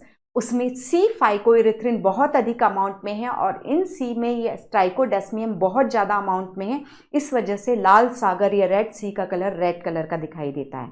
इसके बाद हम रेड टाइड्स पढ़ेंगे डिनोफ्लैजिलेट में, वो उसकी बात वहीं करेंगे। Okay, so make it very clear, जो पिगमेंट इसके ब्लू कलर का कारण है वो सी फाइकोसाइनिन है, और C phycocyanin is a type of phycobilin which is water soluble. ठीक है, सी फाइकोइरिथ्रिन भी साइनोबैक्टीरिया में प्रेजेंट होता है, बट ये कम अमाउंट में होता है। ओके, ये चीज हो गया। अब हाँ, जब कभी भी हम वाटर ब्लूमिंग की बात हम कर चुके हैं, दैट इज जब यदि कोई एक्वेटिक बॉडी, वाटर जो है एक्वेटिक बॉडी है, जलाशय वगैरह जैसे हैं, लेक वगैरह है, उसमें यदि न्यूट्रिएंट फॉस्फोरस और नाइट्रोजन बहुत अधिक अमाउंट में है, तो वो इन सब एल्गीज की ग्रोथ एक्सेसिव हो जाती है। दैट इज साइनोबैक्टीरिया की ग्रीन एल्गी की ग्रोथ एक्सेसिव बहुत अधिक हो जाती है, जिसे हम वाटर ब्लूमिंग या एल्गल ब्लूमिंग के नाम से जानते हैं। ठीक है, इसके अलावा ये फोटोसिंथेटिक हैं, तो इनमें जो क्लोरोफिल ए और फाइकोबिलिन्स वगैरह जो प्रेजेंट है, it is present in chromatophore. Chromatophore जो होती हैं, दैट इज ये जो होती हैं प्लाज्मा मेम्ब्रेन के इन्वेजिनेशन से ही बनती हैं। ओके, अब और हमने एसेक्सुअल रिप्रोडक्शन में देख लिया था एकाइनेट्स, हार्मोगोनिया, और नॉर्मली बाइनरी फिशन के थ्रू ये रिप्रोड्यूस होंगी। ओके, तो ये हो गया। अब इसके बाद यहाँ पे हम आते हैं। ठीक है, साइनोबैक्टीरिया दैट इज ट्राइकोडेस्मियम इरिथ्रेंस को याद रखिए, रेड सी के रेड कलर का कारण ट्राइकोडेस्मियम इरिथ्रेंस साइनोबैक्टीरिया है। ओके, ये चीज हो गई। अब हाँ, इसके अलावा जो एनाबीना और नॉस्टॉक के बारे में बात की, तो कई सारी जो ब्लू ग्रीन एल्गी है दैट इज साइनोबैक्टीरिया है, वो सिम्बायोटिक एसोसिएशन में भी होते हैं। जैसे एजोला जो कि वाटर फर्न है, देखो सारी कॉन्सेप्ट मिलेंगी इधर उधर। ठीक है, water fern that is pteridophyte, तो एजोला की रूट में अजोला की लीफ में, नॉट रूट, एजोला की लीफ में साइनोबैक्टीरियाज जो होते हैं, एनाबीना नॉस्टॉक जो होते हैं, वो सिम्बायोटिक एसोसिएशन में होते हैं। तो ये फ्री लिविंग एंटोफिक्सेशन भी करते हैं और सिम्बायोटिक एसोसिएशन में भी एंटोफिक्सेशन करते हैं। जैसे हम देखते हैं साइकस की कोरोलॉइड रूट में भी साइनोबैक्टीरियाज जो होते हैं वो सिम्बायोटिक एसोसिएशन करके साइकस की रूट में प्रेजेंट रहते हैं। ठीक है, अब देखो, हमने बैक्टीरिया स्टार्ट किया, उसमें हमने साइनोबैक्टीरिया को पढ़ा। अब हम कीमोसिंथेटिक ऑटोट्रॉफिक बैक्टीरिया के बारे में देख रहे हैं। तो कीमोसिंथेटिक ऑटोट्रॉफिक बैक्टीरिया यानी अपना फूड खुद बनाएंगे, लेकिन सोलर एनर्जी को यूज नहीं करेंगे एनर्जी सोर्स के लिए, बल्कि किसी केमिकल को ऑक्सीडाइज रिड्यूस करते रहेंगे। तो इसमें सबसे अच्छा एग्जांपल हम जो पढ़ते हैं, लाइक नाइट्रीफाइंग बैक्टीरिया।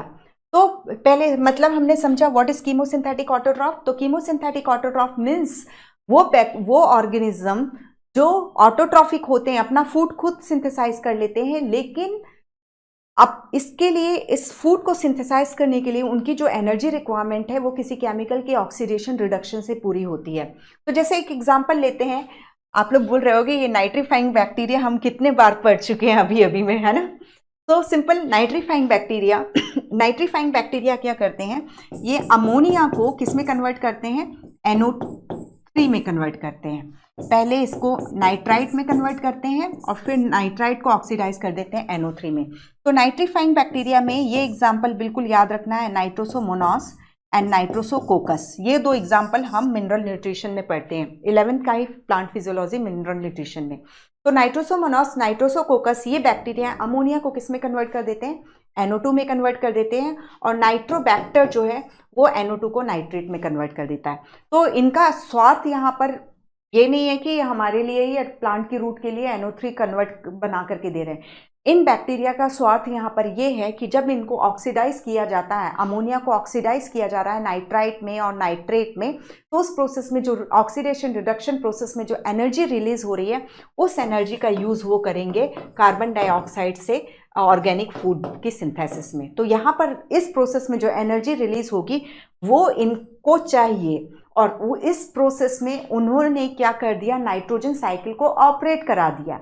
इसी तरीके से कई सारे और कीमो ऑटोट्रॉफिक बैक्टीरिया हैं जो फॉस्फोरस साइकिल में इन्वॉल्व हैं, सल्फर साइकिल में इन्वॉल्व हैं। तो हम देखते हैं कि कीमोसिंथेटिक ऑटोट्रॉफिक बैक्टीरिया जो होते हैं वो जब ऑक्सीडेशन रिडक्शन करते हैं तो उससे एनर्जी रिलीज होती है, और जिस एनर्जी का यूज़ वो अपने फूड फॉर्मेशन के लिए करते हैं और एक बहुत अच्छा काम कर देते हैं साथ में, दैट इज बायोजियोकेमिकल साइकिल को ऑपरेट कराते जाते हैं। तो यही हम पढ़ते हैं इसका कीमोसिंथेटिक ऑटोट्रॉफिक बैक्टीरिया का ecological importance biogeochemical cycle operate करने में। अदरवाइज कौन करता, हम क्या लैब में ले जाकर NH3 को कन्वर्ट कराते, ऐसा तो हो ही नहीं सकता ना। कितने सारे ऑर्गेनिक नाइट्रोजन है, जो अमोनीफाइंग बैक्टीरिया उसको अमोनिया में कन्वर्ट करते हैं, फिर ये नाइट्रीफाइंग बैक्टीरिया इसमें कन्वर्ट करते हैं। तो कई सारे जो डीनाइट्रीफाइंग बैक्टीरिया हैं वो नाइट्रेट, अमोनिया, इनको जो है मॉलिक्यूलर नाइट्रोजन में कन्वर्ट करते हैं। तो ये सब जो है इनका अपना ऑब्जेक्टिव है, उनको एनर्जी ऑब्टेन करना है, इससे इकोलॉजिकल इकोसिस्टम में ये बायोजियोकेमिकल साइकिल को ऑपरेट कराने में कैपेबल होते हैं। तो ये इसका जो इम्पॉर्टेंट पॉइंट जो एक है दैट इज समझ चुके हो। क्वेश्चन इसी तरीके से बनेगा कि कौन जो है वो बायोजियोकेमिकल साइकिल ऑपरेट करा सकता है। तो सिंपल सा है, हर चीज़ को पढ़ना है और थोड़ा सा यहाँ पे ये को रिलेट करते चलना, इस एग्जामिनर कितना टफ क्वेश्चन इससे बना सकता है। ठीक है, सिंपल एक इक्वेशन लिख के दे दिया, ammonia to nitrate conversion, it is helpful in which ecological process. इस तरह से कुछ भी क्वेश्चन बन सकता है। ठीक है, अब हेटरोट्रॉफिक बैक्टीरिया अभी हमने देख लिया, ऑटोट्रॉफिक बैक्टीरिया, फोटो ऑटोट्रॉफिक में हमने साइनोबैक्टीरिया को पढ़ा, कीमो ऑटोट्रॉफिक के बारे में अभी जस्ट हमने पढ़ा। अब हम हेटरोट्रॉफिक बैक्टीरिया की बात करते हैं।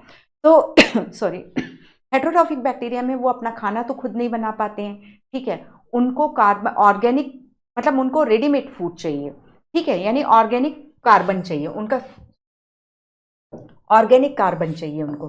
ठीक है, रेडीमेड फूड चाहिए। अब हेटरोट्रॉफिक बैक्टीरिया में भी हम दो टाइप के बैक्टीरिया देखते हैं, photo heterotrophic bacteria and chemo heterotrophic bacteria. ठीक है, तो फोटो हेटरोट्रॉफिक बैक्टीरिया, तो फोटो क्यों, लाइट क्यों चाहिए, खाना तो बना नहीं रहे हैं, उनको तो बना हुआ खाना मिल रहा है, दैट इज ऑर्गेनिक फूड उनको ऑलरेडी मिल रहा है। मतलब कार्बन सोर्स उनका जो होता है वो इनऑर्गेनिक नहीं होता, जैसे प्लांट में इनऑर्गेनिक कार्बन होता है, दैट इज कार्बन डाइऑक्साइड। यहाँ पर इनको ग्लूकोज, सक्सीनेट, वॉट कुछ भी ऑर्गेनिक कंपाउंड रिक्वायर्ड होगा। ठीक है, ऑर्गेनिक कंपाउंड रिक्वायर्ड होगा, तो फिर लाइट की क्या जरूरत है इनको।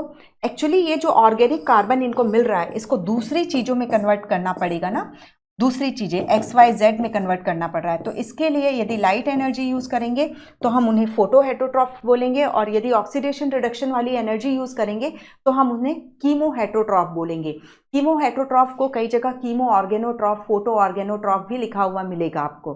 ठीक है, तो सिंपल सा है, फोटो ऑटोट्रॉफ, कीमो ऑटोट्रॉफ हमने बहुत अच्छे से समझा। अब हेटरोट्रॉफ में भी हम देख रहे हैं फोटो हेटरोट्रॉफ, कीमो हेटरोट्रॉफ। तो जो ऑर्गेनिक फूड उनको मिल रहा है उसको दूसरी चीजों में कन्वर्ट करने के लिए भी एनर्जी रिक्वायरमेंट है। ठीक है, तो यदि लाइट एनर्जी है तो फोटो हेटरोट्रॉफ और केमिकल एनर्जी है तो कीमो हेटरोट्रॉफ कहलाएंगे।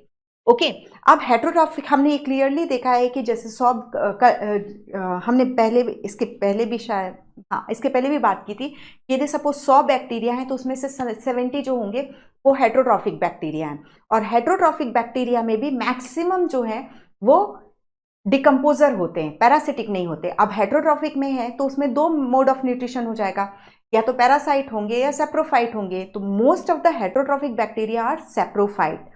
सेप्रोफाइट जो होते हैं वो डिकम्पोजर होते हैं। ठीक है, तो most abundant and important decomposer. अब यहाँ ये इतना हो गया और इस चीज को हमने समझा है। इसके अलावा अब हम बैक्टीरियाज की जब ओवरऑल बात करते हैं तो bacteria as a friend, mostly तो एज अ फ्रेंड ही रोल प्ले करते हैं, लेकिन कुछ एज अ फो, एनिमी भी रोल प्ले करते हैं।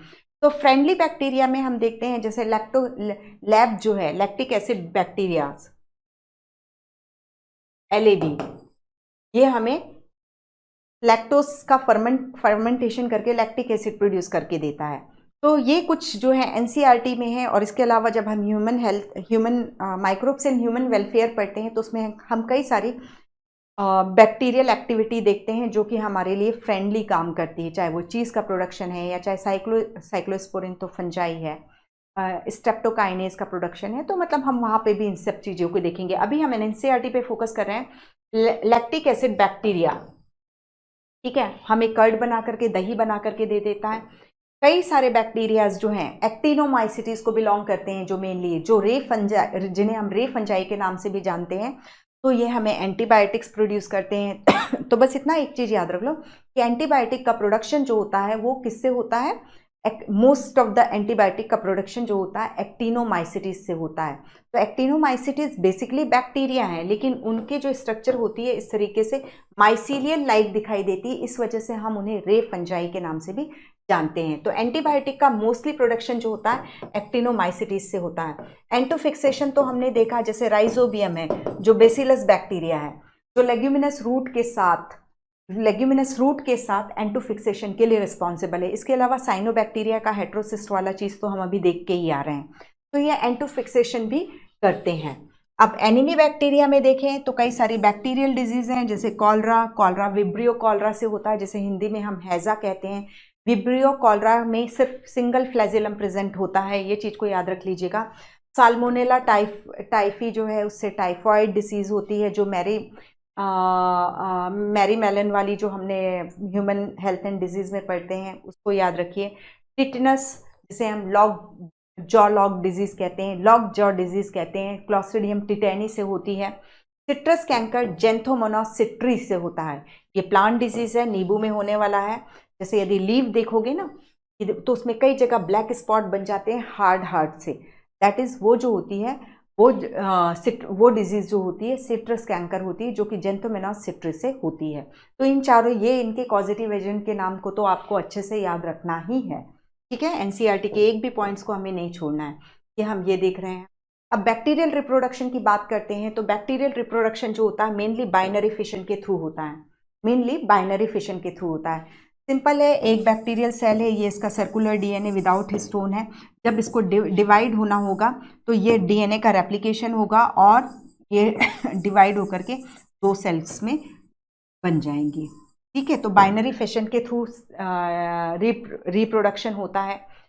देन इसके अलावा हम देख रहे हैं कुछ में, स्पेशली ग्राम पॉजिटिव बैक्टीरिया में एंडोस्पोर का फॉर्मेशन होता है, जो बहुत ज़्यादा रेजिस्टेंट स्पोर होता है। इसको हम थोड़ा सा देख लेते हैं, क्योंकि यहाँ पर एनसीईआरटी ने मेंशन किया है इन स्ट्रेस कंडीशन ये थिक वॉल्ड स्ट्रक्चर बनाते हैं, और एंडोस्पोर का फॉर्मेशन हम ग्राम पॉजिटिव बैक्टीरिया में देखते हैं। तो यहाँ पर आप देखो, जैसे ये है एक ये सेल है, ये इसका सर्कुलर डीएनए विदाउट हिस्टोन है। अब इस सेल को यदि अनफेवरेबल कंडीशन, विपरीत परिस्थिति मिल रही है, तो उसके लिए जो हम टर्म यूज़ करते हैं स्ट्रेसफुल सिचुएशन मिल रही है, तो उस केस में क्या करेगा, इसका डीएनए रेप्लिकेट होगा, और डीएनए रेप्लिकेट होकर के दो डीएनए बन गया, 2 डीएनए मॉलिक्यूल बन गए। अब यहाँ पर सेप्टम का फॉर्मेशन हो जाएगा, इसको हम बोलेंगे 4 स्पोर, ठीक है। आगे की जो स्मॉल सेप्टम के आगे जो स्मॉल सेल बन रही है उसको हम बोलेंगे 4 स्पोर। तो अब यहाँ पर देखो, ये इस पेरेंट सेल की सेल मेम्ब्रेन है और ये 4 स्पोर की सेल मेम्ब्रेन है। अब इससे क्या होता है, तो यहाँ पर ये 4 स्पोर की सेल मेम्ब्रेन है ना, ये जो पेरेंट सेल की सेल मेम्ब्रेन है वो इसको सराउंड कर लेगी इस तरीके से, ठीक है। तो अब देखो यहाँ पर 2 सेल मेम्ब्रेन का फॉर्मेशन हो गया। सिंपल सा, ये समझ में आया, दैट इज ये है, ये बन गया है, ये एक 4 स्पोर बना हुआ है, ठीक है। ये इनकी सेल वॉल है। अब क्या करती है, ये पेरेंट सेल की जो सेल मेम्ब्रेन है वो आगे बढ़ती है और यहाँ से भी आगे बढ़ती है, तो इस तरीके से, और ये यहाँ से ऐसे, इस तरीके से इसमें डबल सेल मेम्ब्रेन का फॉर्मेशन हो गया एंडोस्पोर में। अब इसके बीच में क्या भर दिया जाएगा, खूब सारा पेप्टिडोग्लाइकन भर दिया जाएगा। ग्राम पॉजिटिव बैक्टीरिया है, ये खूब सारा पेप्टिडोग्लाइकन भर दिया गया। इसके अलावा इसमें कैल्शियम, एनवायरनमेंट से कैल्शियम आयन एंटर करेंगे। इसके अलावा यहाँ पर डीपीए, डाइपिकोलिनिक एसिड का भी ये सिंथेसाइज करके जो पेरेंट सेल है वो डाइपिकोलिनिक एसिड को सिंथेसाइज करके ये 2 सेल के बीच जहाँ ये भरा हुआ है पेप्टिडोग्लाइकन, जिसे हम कॉर्टेक्स एरिया बोलते हैं, उस कॉर्टेक्स में डीपीए, डाइपिकोलिनिक एसिड को भर दिया जाएगा। हम बोलते हैं कि एंडोस्पोर मोस्ट हीट रेजिस्टेंट है, 110 डिग्री का भी टेम्परेचर जो है, 110 डिग्री सेल्सियस का भी टेम्परेचर ये टॉलरेट कर पाता है। तो ये कैपेबिलिटी, ये सहने की क्षमता जो है इसमें जो डीपीए है, डाइपिकोलिनिक एसिड है, वो प्रोवाइड कराता है, ठीक है। तो यहाँ पर बिल्कुल in short, gram positive bacteria में आपको एंडोस्पोर का फॉर्मेशन देखने को मिलेगा। 4 स्पोर टर्म यूज होता है, डीपीए यूज होता है, these all things are associated with endospore. और क्लॉस्ट्रिडियम बोtulinum जो है वो भी एंडोस्पोर का फॉर्मेशन करता है, ओके। तो ये हो गया। तो बैक्टीरियल रिप्रोडक्शन, इसमें हमने देखा मेनली फिशन, स्पोर इन स्ट्रेस कंडीशन। इसके अलावा साइनोबैक्टीरिया में हमने मोड ऑफ पेरिनेशन में एकाइनिड्स भी देखा था, और फ्रेगमेंटेशन से हार्मोगोनिया का बनना भी देखा था, okay. Sexual reproduction, Monera as a whole kingdom, Monera completely absent होगा। लेकिन जब हम सेक्सुअल रिप्रोडक्शन की बात करते हैं तो सेक्सुअल रिप्रोडक्शन में हम देखते हैं कि जेनेटिक मटेरियल का ही एक्सचेंज होता है बेसिकली, ठीक है। तो जब हम यूकेरियोटिक के केस में देखते हैं तो specifically gametes male and female gametes बनते हैं जो कि फ्यूज होकर के जाइगोट बनाते हैं। तो यहाँ इस तरीके से गैमेट फॉर्मेशन वगैरह नहीं होता है, तो हम बोलते हैं कि मोनेरा में सेक्सुअल रिप्रोडक्शन एब्सेंट होता है। लेकिन जेनेटिक मटेरियल का एक्सचेंज इनमें भी होता है। ये सेक्सुअल रिप्रोडक्शन नहीं कर रहे हैं लेकिन जेनेटिक मटेरियल का एक्सचेंज होता है, जिसे हम एक टाइप का सेक्सुअल रिप्रोडक्शन या सॉर्ट ऑफ सेक्सुअल रिप्रोडक्शन इसके लिए प्रोनाउंस करते हैं। ट्रांसफॉर्मेशन बाय ग्रिफिथ हमने देखा है, जो कि diplococcus pneumoniae, transduction, bacteriophage, Zinder and Tatum का एक्सपेरिमेंट, ठीक है, and conjugation, Lederberg and Tatum का एक्सपेरिमेंट, ये आप लोगों ने साइटोलॉजी में पढ़ा है। ओके, अब इसके बाद आते हैं दैट इज माइकोप्लाज्मा। मोनेरा में this is last mycoplasma. Mycoplasma को हम PPLO या एल फॉर्म ऑफ बैक्टीरिया भी कहते हैं। एल फॉर्म ऑफ बैक्टीरिया भी कहते हैं। एल फॉर्म ऑफ बैक्टीरिया इसलिए कहते हैं क्योंकि ये लंदन के लिस्टर इंस्टीट्यूट में सबसे पहले खोजा था, इसे नोकॉर्ड एंड रॉक्स ने इसे खोजा था, ठीक है। PPLO निमोनिया, जो निमोनिया डिजीज प्रोड्यूस करने वाला ऑर्गेनिज्म है, वैसा ही ये दिखाई देता है, इसलिए हम प्लूरोनिमोनिया लाइक ऑर्गेनिज्म इसका नाम देते हैं माइकोप्लाज्मा। तो ये सब चीज़ें सिनोनिम है, mycoplasma, PPLO, L form of bacteria एक ही वर्ड है, ठीक है। अब ये स्मॉलेस्ट लिविंग सेल है, स्मॉलेस्ट लिविंग सेल है, तो इसका जो साइज है ये NCERT में ही जाओ, दैट इज 0.2 माइक्रोमीटर है, ठीक है। इसमें सेल वॉल अब्सेंट होती है। हम मोनेरा में सब में हमने देखा कि सेल वॉल प्रेजेंट है, दैट इज हमने आर्की बैक्टीरिया में भी देखा, यू बैक्टीरिया में भी देखा। यू बैक्टीरिया में हम एक पढ़ रहे हैं माइकोप्लाज्मा, वो विदाउट सेल वॉल है, ठीक है। और सेल वॉल नहीं है तो यानी cell membrane is the outermost layer, ठीक है। बैक्टीरिया की आउटर मोस्ट लेयर है वो पेप्टिडोग्लाइकन की सेल वॉल होती है, लेकिन इनके केस में, माइकोप्लाज्मा के केस में, आउटर मोस्ट लेयर जो होगी वो प्लाज्मा मेम्ब्रेन हो जाएगी। अब प्लाज्मा मेम्ब्रेन है तो ये किसी भी शेप में आ जाते हैं। सेल वॉल, जब कभी भी सेल वॉल होती है तो वो सेल को एक शेप प्रोवाइड कर देती है, लेकिन माइकोप्लाज्मा में क्योंकि सेल वॉल अब्सेंट है तो ये कई डिफरेंट शेप में रहते हैं। इसलिए पहले जब लीनियस के क्लासिफिकेशन में बैक्टीरिया को प्लांट्स में रखा गया था, यानी माइकोप्लाज्मा भी प्लांट में था, तो हम माइकोप्लाज्मा को joker of the plant kingdom के नाम से भी जानते थे, ठीक है। तो अब यहाँ पर देखो, हम माइकोप्लाज्मा के लिए पढ़ रहे हैं कि स्मॉलेस्ट लिविंग सेल है, 0.2 माइक्रोमीटर की है, ठीक है। टिपिकल बैक्टीरिया जो होता है 1 से 2 माइक्रोमीटर का होता है, राइट।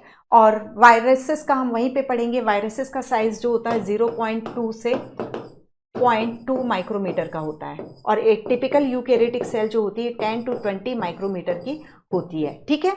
ये NCERT के ही डेटाज हैं, इससे ज़्यादा वेरी करना भी नहीं है आपको, और नहीं तो कन्फ्यूजन क्रिएट होता है, ठीक है।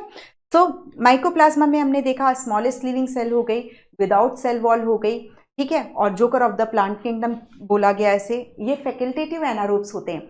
फैकल्टेटिव एनारोब्स, ऑक्सीजन है तो बढ़िया एरोबिक रहेंगे, ऑक्सीजन अवेलेबल नहीं है तो बिना ऑक्सीजन के भी काम चला लेते हैं, जैसे कि हम यीस्ट को भी देखते हैं, ठीक है। फैकल्टेटिव एनारोबिक, यीस्ट, सैक्रोमाइसिस, ठीक है। तो ये फैकल्टेटिव एनारोब्स हो गए, और ये एनिमल और प्लांट दोनों में ही डिजीज प्रोड्यूस करते हैं, निमोनिया लाइक डिजीज प्रोड्यूस करते हैं एनिमल्स में, इसलिए हमने इसे प्लूरोनिमोनिया लाइक ऑर्गेनिज्म कहा। एक मोस्ट इंपॉर्टेंट चीज दैट इज माइकोप्लाज्मा में क्योंकि सेल वॉल नहीं है तो ये पेनिसिलिन रेजिस्टेंट होते हैं, यानी किसी को माइकोप्लाज्मा का इन्फेक्शन है और हम सोचे कि हम उसको पेनिसिलिन देकर ट्रीट कर दें तो वो नहीं हो सकता है, क्योंकि पेनिसिलिन का जो मोड ऑफ एक्शन है, पेनिसिलिन एंटीबायोटिक का जो मोड ऑफ एक्शन है वो सेल वॉल की फॉर्मेशन को स्टॉप करती है। सेल वॉल पेप्टिड, थोड़ा सा हम यहाँ देख लेते हैं, पेप्टिडोग्लाइकन है। पेप्टिडोग्लाइकन किसका अल्टरनेटिव यूनिट होता है? वहाँ पर हम NAG, N acetyl glucosamine and N acetyl muramic acid की अल्टरनेट यूनिट, नाग और नाम मिलते हैं, एक नाग रहेगा, एक नाम रहेगा, नाग रहेगा और एक नाम रहेगा। ये नाग और नाम क्या है? पॉलीसेकेराइड है, ठीक है, पॉलीसेकेराइड है। इनकी क्रॉस लिंकिंग किससे होती है? इनकी क्रॉस लिंकिंग जो होती है प्रोटीन से होती है, ठीक है। पेनिसिलिन एंटीबायोटिक जो है इस क्रॉस लिंकिंग को होने नहीं देता है, ठीक है। यदि किसी को कोई बैक्टीरियल इन्फेक्शन है और हम यदि बैक्टीरिया नॉर्मली अपना मेटाबॉलिज्म कर रहे हैं और सेल वॉल को सिंथेसाइज कर रहे हैं, लेकिन यदि हमने पेनिसिलिन एंटीबायोटिक दे दी तो ये क्रॉस लिंकिंग नहीं होगी। क्रॉस लिंकिंग नहीं हुई तो यानी सेल वॉल की सिंथेसिस नहीं हुई, ठीक है। लेकिन जिन ऑर्गेनिज्म में सेल वॉल ही नहीं है उनको आप कैसे पेनिसिलिन दे करके रोकोगे? हम जो बैक्टीरिया हैं उनको, जिनमें सेल वॉल प्रेजेंट है, उनको हम पेनिसिलिन दे करके हम ट्रीटमेंट कर सकते हैं। क्योंकि उन बैक्टीरिया को मालूम है यदि उनके पास सेल वॉल होगी तभी वो सर्वाइव कर पाएंगे, और विदाउट सेल वॉल वो सर्वाइव नहीं कर सकते। ये एक बैक्टीरिया ने इन्फेक्शन दिया, ठीक है, अब ये बैक्टीरिया मल्टीप्लाई हो रहा है और सब में सेल वॉल बन रही है। अब मैंने यहाँ पर पेनिसिलिन दे दी तो यहाँ पर इनका मल्टीप्लिकेशन ही रुक जाएगा, क्योंकि सेल वॉल सिंथेसिस नहीं हो रही है, और सेल वॉल सिंथेसिस नहीं हो रही है तो वो बैक्टीरिया कैपेबल नहीं होगा उस होस्ट में सर्वाइवल के लिए, उस होस्ट में वो जिंदा नहीं रह सकता, ठीक है। तो माइकोप्लाज्मा जो होते हैं वो पेनिसिलिन रेजिस्टेंट होते हैं, क्योंकि इनमें सेल वॉल नहीं होती, तो इनको आप कितना भी पेनिसिलिन दे दो इनको कोई अंतर नहीं पड़ेगा, ये मस्त अपनी ग्रोथ शो करते रहेंगे। ओके, ये हो गया। देन ये बाइनरी फिशन शो किया हुआ है इसमें। अब इसके बाद हम आते हैं दैट इज किंगडम प्रोटिस्टा में। मोनेरा हमारा कंप्लीट, ठीक है। तो मोनेरा में देखो ये पिली फिम्ब्री जो है वो आप लोगों ने किया हुआ है, इसलिए मैंने नहीं लिया। ग्राम स्टेनिंग भी सर ने अच्छे से सब कुछ वो करवा दिया था वहाँ पे। यहाँ पर जो जो चीज़ें रिक्वायर्ड थी वो हमने लिया है। ओके, अब इसके बाद किंगडम प्रोटिस्टा। तो अब विटेकर के किंगडम प्रोटिस्टा की क्या क्वालिटी है, दैट इज वो यूनिसेलुलर यूकैरियोट्स है, यूनिसेलुलर यूकैरियोट्स हैं। लेकिन जब हम प्रोटिस्टा को एज अ पूरा फाइलम देखते हैं तो यहाँ पर हम देखते हैं ऑटोट्रॉफिक भी हैं, हेट्रोट्रॉफिक भी हैं, विद सेल वॉल भी हैं, विदाउट सेल वॉल भी हैं। तो प्रोटिस्टा जो है एक अपने आप में डिस्प्यूटेड ग्रुप होता है, जिसमें ऑटोट्रॉफिक भी हैं और हेट्रोट्रॉफिक भी हैं, विद सेल वॉल भी हैं और विदाउट सेल वॉल भी हैं, ठीक है, ये चीज़ है। तो यही बोल रहे हैं यूनिसेलुलर यूकैरियोट्स को हम प्रोटिस्टा में रखते हैं, लेकिन ये जो है वेल डिफाइंड नहीं है कि ये ऑटोट्रॉफिक है कि हेट्रोट्रॉफिक है कि विद सेल वॉल है कि विदाउट सेल वॉल है, यही बात हो रही है, ठीक है। इसके अंदर हम क्राइसोफाइट्स, जिसको हम बेसिलेरियोफाइसी भी, पहले बेसिलेरियोफाइसी भी कहा जाता था, ठीक है, डिनोफ्लैजिलेट जिसे पहले पायरोफाइसी बोला जाता था, यूग्लिनॉइड्स, स्लाइम मोल्ड्स और प्रोटोजोआ, और भी हैं, बट हम जो पढ़ रहे हैं एनसीईआरटी में हमारे लिए इतना ही बहुत है, ठीक है। इतना बहुत सारा दिया हुआ है, वैसे भी ऑलरेडी बहुत लेंथी सिलेबस, ऐसा नहीं है कि शॉर्ट है। और उतने से 2 बुक में उन्होंने इफरात कॉन्सेप्ट्स को कवर किया एक एक लाइन में लिख के। तो दिखने के लिए इतनी इतनी से बुक हैं, लेकिन एक्चुअली बहुत सारा नॉलेज है, बहुत सारा नॉलेज, ठीक है। तो हम प्रोटिस्टा देख रहे हैं कि प्रोटिस्टा, विटेकर के प्रोटिस्टा में हमने सारे यूनिसेलुलर यूकैरियोट्स को रखा हुआ है, और जिसमें से कुछ example chrysophytes, dinoflagellate, euglenoids, slime moulds, protozoa. यदि हम प्रोटिस्टा की ओवरऑल हैबिटेट को की बात करें, हैबिटाट की बात करें, तो ये मोस्टली एक्वेटिक होते हैं, इंपॉर्टेंट पॉइंट है। अब यहाँ पर यदि हम मोनेरा के, ये मोनेरा होते हैं, फिर उसके बाद प्रोटिस्टा होते हैं, ठीक है, मोनेरा, प्रोटिस्टा, प्रोटिस्टा के बाद हम ये 3 मल्टीसेलुलर किंगडम, प्लांटी, एनिमेलिया और क्या, फंजाई, हम 3 निकालते हैं। ये हमारा 5 किंगडम क्लासिफिकेशन है।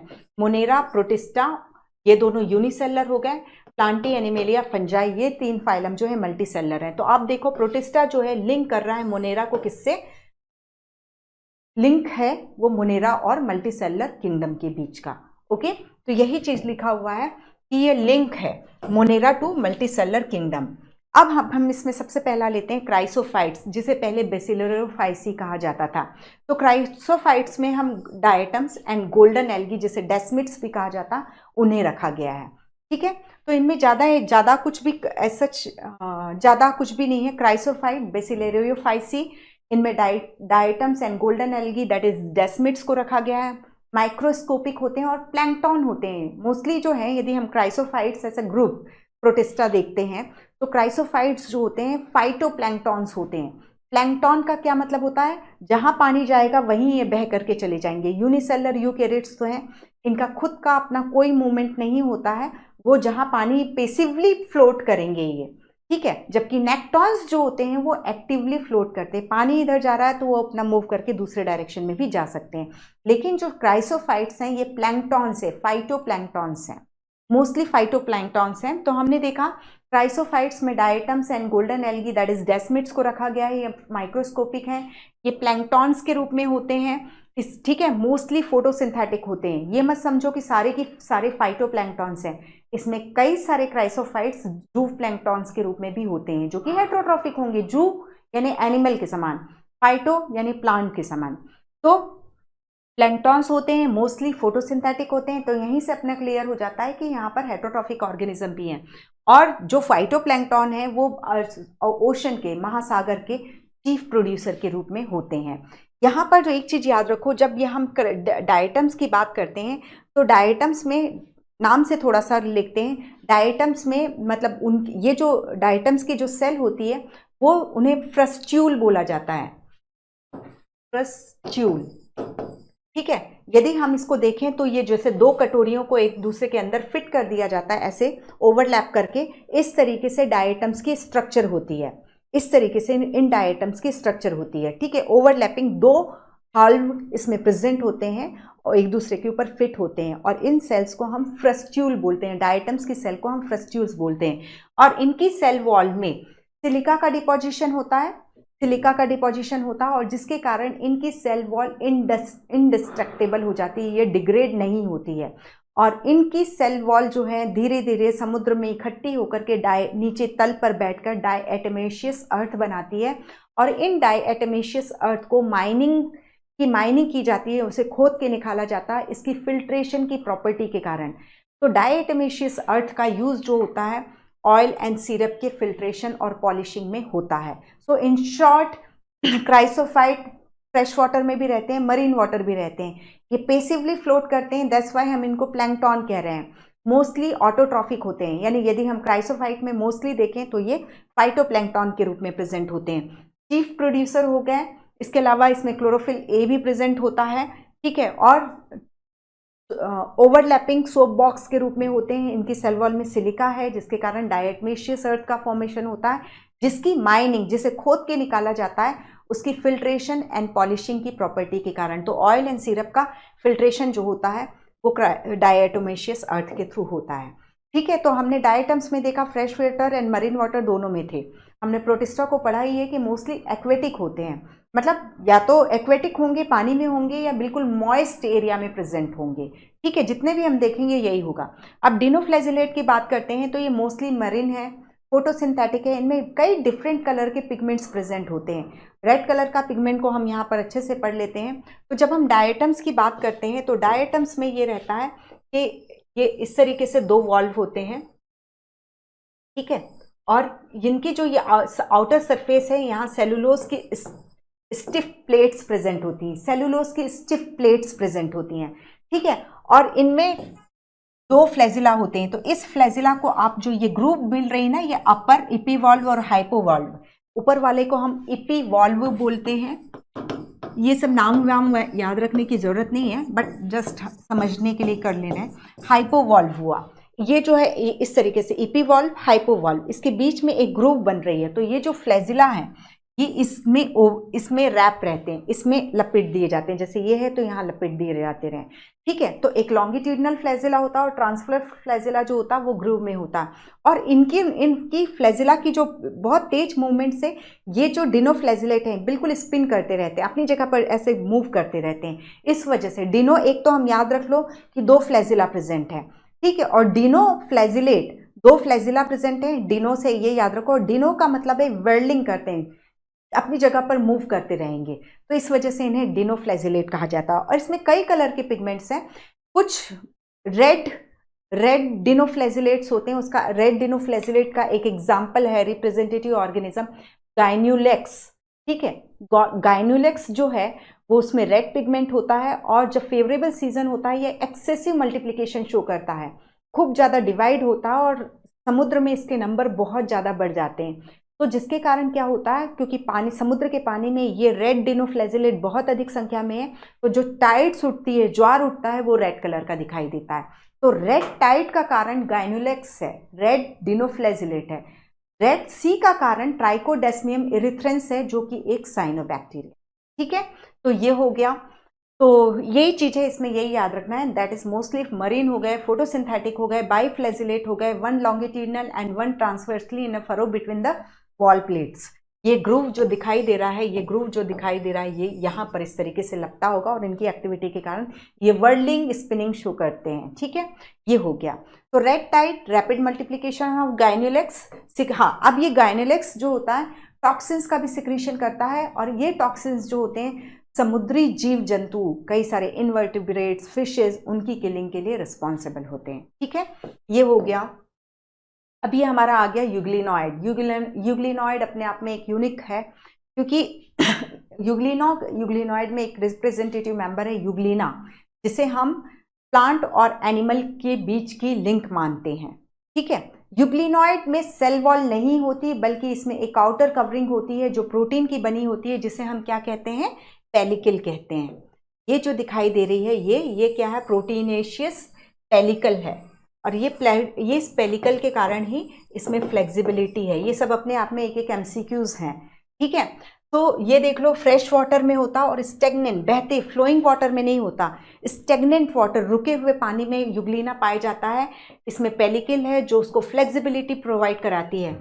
इसमें 2 अनइक्वल फ्लैजिला होते हैं, 2 अनइक्वल फ्लैजिला होते हैं। एक चीज ध्यान से देखना, यूग्लिना में भी यदि आप देखोगे ना, तो ये यहाँ पर आपको साइटोस्टोम, एक तरीके से माउथ जैसी स्ट्रक्चर दिखाई देती है।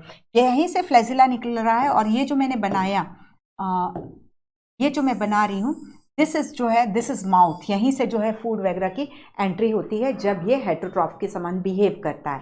ठीक है, तो हमने ये देखा, फ्रेश स्टेगनेंट वाटर, पेलिकल देख लिया, 2 अनइक्वल फ्लैजिला है, mixotrophic mode of nutrition, mixotrophic mode, mix. ठीक है, सनलाइट है, अपना खाना खुद बना लेगा, इसमें क्लोरोफिल ए वगैरह प्रेजेंट है, हायर प्लांट्स के समान फोटोसिंथेटिक हो जाता है सनलाइट में। जहां सनलाइट गायब हुई, ये प्रीडेटर बन जाता है, हेटरोट्रॉफ बन जाता है, जो जू प्लैंक्टॉन्स को, छोटे छोटे जू प्लैंक्टॉन्स को खा जाता है। खुद भी ये प्रोटिस्टा है, दैट इज यूनिसेलुलर यूकैरियोट्स है, बट ये जू मतलब जू प्लैंक्टॉन्स, फाइटोप्लैंक्टॉन्स है, उनको खा करके अपनी फूड की रिक्वायरमेंट पूरा करता है इन अब्सेंस ऑफ सनलाइट। तो mixotrophic mode of nutrition, heterotrophic भी है, एक ही ऑर्गेनिज्म हेटरोट्रॉफिक रोल भी प्ले कर रहा है और ऑटोट्रॉफिक रोल भी प्ले कर रहा है। ठीक है, predating on absence of sunlight or predating on smaller organism, pigments are identical to higher plants। ठीक है, इसमें कुछ नहीं है, तो यहाँ थोड़ा सा याद रखो, फ्रेश वाटर में, स्टेगनेंट वाटर में डिनोफ्लेजलेट मोस्टली मरीन थे। क्राइसोफाइट्स, हाँ क्राइसोफाइट्स जो हैं वो फ्रेश वाटर में भी थे और मरीन वाटर में भी थे। क्राइसोफाइट बेसिलरियोफाइसी थे। क्राइसोफाइट्स के लिए एक बहुत इधर उधर जाए तो उसका जो स्टोरेज फूड होता है वो क्राइसोलेमिनेरिन होता है, क्राइसोलेमिनेरिन होता है, जिसे हम ल्यूकोसिन के नाम से भी जानते हैं। क्राइसोफाइट का रिजर्व फूड क्राइसोलेमिनेरिन, या जिसे हम ल्यूकोसिन भी कहते हैं। ओके, नोट डाउन कर लेना साइड में ही एनसीईआरटी में।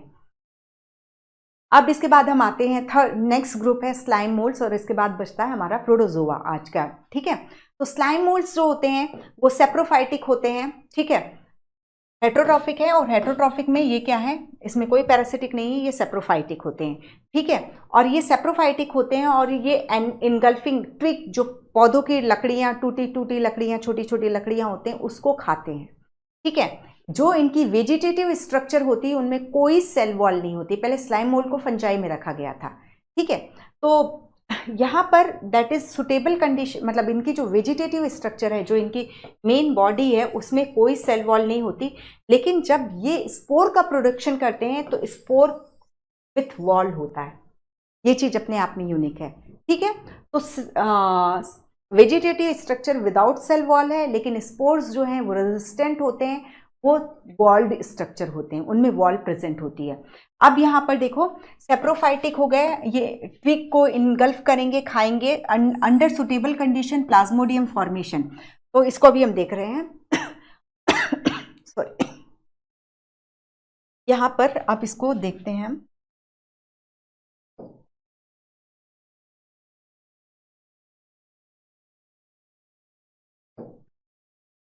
ये जैसे है, ये यदि हम स्लाइम मोल्ड की बात करते हैं और फेवरेबल सीजन है, तो ये बहुत बड़ी सी सेवरल फीट लॉन्ग स्ट्रक्चर बनाती, जिसे हम प्लाज्मोडियम कहते हैं। ये मल्टी न्यूक्लिएट स्ट्रक्चर है।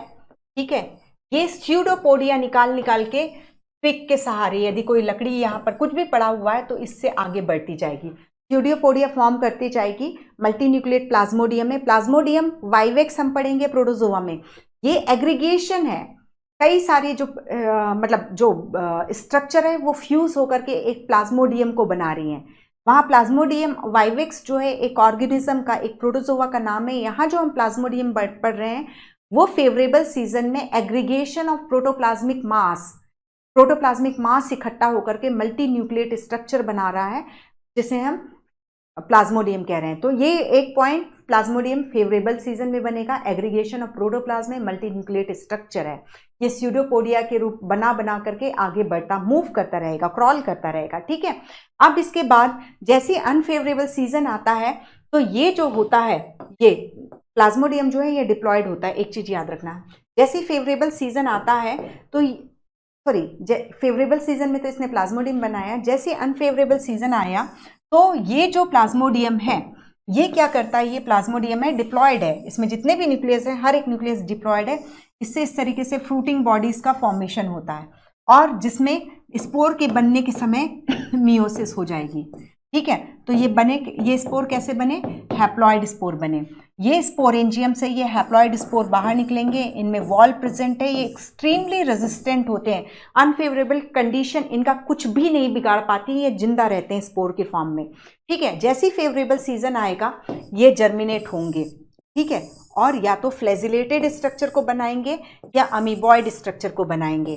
अब ये हैप्लॉइड स्ट्रक्चर हैं, ये हैप्लॉइड जो है समझो गैमेट्स के समान बिहेव करेंगे, 2 एंजाइगोट बनाएंगे और 2 एंजाइगोट जो है जर्मिनेट होकर के फिर से फेवरेबल सीजन में प्लाज्मोडियम को बना देगा। तो ये इसकी लाइफ साइकिल है, ठीक है।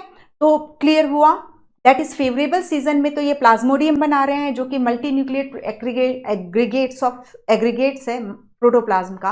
अनफेवरेबल सीजन में इन्होंने फ्रूटिंग बॉडी प्रोड्यूस की, फ्रूटिंग बॉडी में मियोसिस हुई, स्पोर बना, ठीक है, हैप्लॉइड स्पोर बने।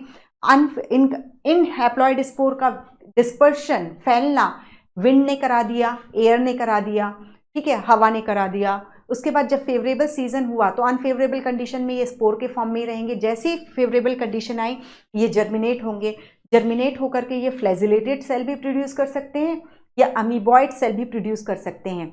2 अमीबॉइड सेल या 2 फ्लैजिलेटेड सेल फ्यूज होकर के जाइगोट बनाएंगे। जाइगोट क्योंकि फेवरेबल सीजन तो चल ही रहा है तभी इनका जर्मिनेशन हुआ था, ये फिर से प्लाज्मोडियम को प्रोड्यूस कर लेगा, ठीक है। तो स्लाइम मोल्ड्स जो है, स्लाइम मोल्ड्स की लाइफ साइकिल ये होती है। तो यहाँ पर हमने इनके बारे में बिल्कुल शॉर्ट में लिखा हुआ है और ये लाइफ साइकिल, तो एक चीज याद रख लो, हैप्लॉइड्स स्पोर जहाँ लिखा है वहाँ पर एन लिख दो हैप्लॉइड के लिए और प्लाज्मोडियम इज डिप्लॉयड ये लिख दो। At the time of spore formation meiosis होगी, डिस्पर्सल स्पोर का एयर करंट से होगा, ओके। तो ये हो गया। देन इसके बाद आते हैं हम प्रोटोजोअन्स में, ठीक है। तो हमने देख लिया chrysophytes, dinoflagellate, euglenoids and slime moulds. Slime moulds जो हैं वो सेप्रोफिटिक थे। इसके अलावा यूग्लिनोइड्स को हमने मिक्सोट्रॉफिक मोड ऑफ न्यूट्रिशन देखा था, ऑटोट्रॉफिक हेटेरोट्रॉफिक दोनों। प्रोटोजोअन्स जो होते हैं एक्सक्लूसिव हेटेरोट्रॉफ होते हैं। हेटेरोट्रॉफ में ये प्रीडेटर भी हो सकते हैं या पैरासाइट भी हो सकते हैं। प्रीडेटर यानी किसी में डिजीज नहीं प्रोड्यूस करेंगे, जू प्लैंक्टन फाइटोप्लैंक्टन है उनको खा जाएंगे। पैरासाइट यानी पैरासाइट का मतलब होता है कि उनको एक लिविंग होस्ट की रिक्वायरमेंट होती है। ऑब्लिगेट पैरासाइट बिना लिविंग होस्ट के अपनी लाइफ साइकिल कंप्लीट नहीं कर सकते। फैकल्टेटिव यानी विकल्पी पैरासाइट जो होते हैं, फैकल्टेटिव पैरासाइट जो होते हैं, होस्ट है तो होस्ट के ऊपर बीमारी प्रोड्यूस कर देंगे, वहां पर रह लेंगे, होस्ट नहीं है तो भी जिंदा रह जाएंगे, फ्री लिविंग स्टेट में जिंदा रह जाएंगे। तो ऑब्लिगेट पैरासाइट जैसे कि हम वायरस देखते हैं उनको होस्ट चाहिए ही चाहिए, लिविंग होस्ट की रिक्वायरमेंट होती है, ठीक है। तो protozoa as a group protozoa क्या होगा, किंगडम होगा कि डिवीजन होगा? किंगडम इसका क्या हो जाएगा, प्रोटिस्टा। प्रोटिस्टा में हम डिवीजन पढ़ रहे हैं प्रोटोजोआ, ठीक है। हमने अभी तक 4 डिवीजन और पढ़ के आए, that is chrysophytes, dinoflagellate, euglenoids and slime moulds, ये सब डिवीजन थे। अब 5वां डिवीजन हम देख रहे हैं प्रोटोजोआ। तो ये हेटेरोट्रॉफ हो गए, हेटेरोट्रॉफ में या तो प्रेडेटर होंगे या पैरासाइट होंगे, ठीक है। और इन्हें हम प्रिमिटिव लिनियस के क्लासिफिकेशन में हम इन्हें एनिमल मानते थे, इन्हें प्रिमिटिव रिलेटिव ऑफ एनिमल्स माना जाता है। और इनका जो है इनको 4 मेजर ग्रुप में डिवाइड किया गया और मोस्टली लोकोमोटरी ऑर्गेनल, उनमें ऑर्गन कौन सा है इसके बेसिस पर हम प्रोटोजोआ को क्लासीफाई करते हैं। अमीबॉइड प्रोटोजोआ की जो लोकोमोशन या प्रचलन होता है वो स्यूडोपोडिया के थ्रू होता है।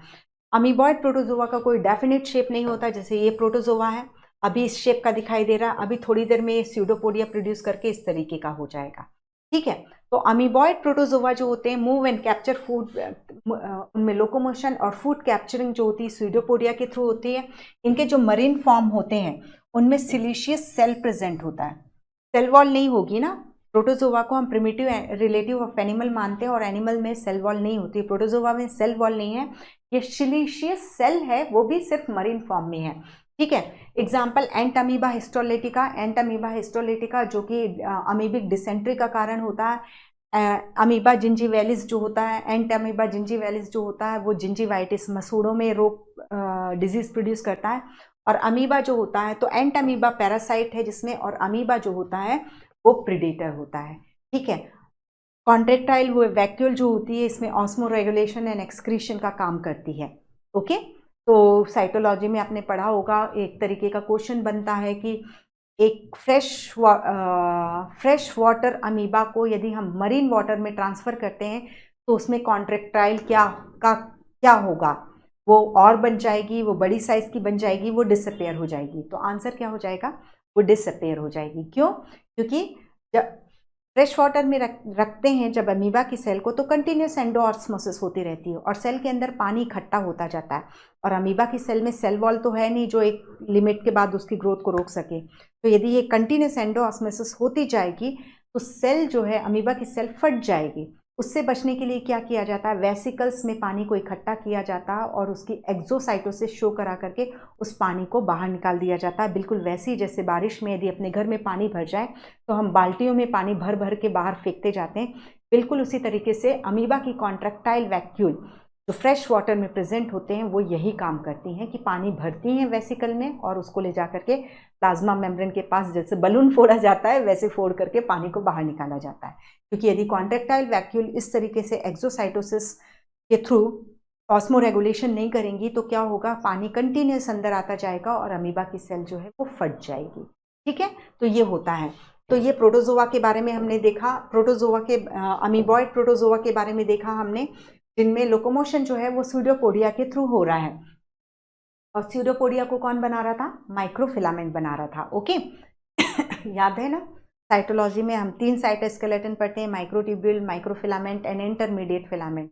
तो स्यूडोपोडिया वगैरह का जो फॉर्मेशन होता है वो कौन करता है, माइक्रोफिलामेंट, जो कि 2 एक्टिन के फिलामेंट होते हैं जो इंटरविंड होते हैं। ठीक है, अब दूसरा है फ्लैजिलेटेड प्रोटोजोआ। तो फ्लैजिलेटेड प्रोटोजोआ में यदि आप देखते हो तो फ्लैजिलेटेड प्रोटोजोआ या तो फ्री लिविंग होते हैं या पैरासाइट होते हैं, नाम से ही लिखा हुआ है फ्लैजिलेटेड, यानी इनमें लोकोमोटरी ऑर्गेनेल जो होगा वो क्या होगा, फ्लैजिला होगा। अब ये बताओ इसका फ्लैजिला कौन से स्ट्रक्चर को शो करेगा, बेसल बॉडी हुक फिलामेंट या 9+2 अरेंजमेंट को। ठीक है, याद करो हम इसको किस किंगडम में रख रहे हैं, उससे आपको क्लियर हो जाएगा आंसर। देन फ्लैजिलेटेड प्रोटोजोआ है, ये फ्री लिविंग या पैरासिटिक होते हैं, मूवमेंट या लोकोमोशन फ्लैजिला के थ्रू होती है। स्लीपिंग सिकनेस डिजीज जो होती है ट्रिपेनोसोमा गैम्बियंसिस के थ्रू होती है। इसके अलावा लेशमानिया डोनोवानी जो है वो काला अजार या दमदम फीवर के लिए रिस्पॉन्सिबल है, और जियार्डियाना जो होता है वो हमारे इंटेस्टाइन में रहता है, जिसे grand old man of intestine के नाम से जाना जाता है। इन 3 के नाम थोड़े से याद रख लेना। ठीक है, तो फ्लैजिलेटेड प्रोटोजोआ में जो याद रखना है आपको, दैट इज फ्लैजिला जो है लोकोमोटरी ऑर्गेनल है। स्लीपिंग सिकनेस, जिसमें जब ये स्लीपिंग सिकनेस जो ट्रिपेनोसोमा गैम्बियंसिस है, ठीक है, ये इसके 2 होस्ट होता है, डाइजेनेटिक होता है, एक तो ह्यूमन हो जाता है और दूसरा जो होता है सेट्सीफ्लाई होती है, ग्लॉसिनिया पेल्पेलिस, जिसका जूलॉजिकल नेम ग्लॉसिनिया पेल्पेलिस है। ठीक है, तो sleeping sickness, digenetic, human and tsetse fly. Tsetse fly spelling ये रहती है इसकी,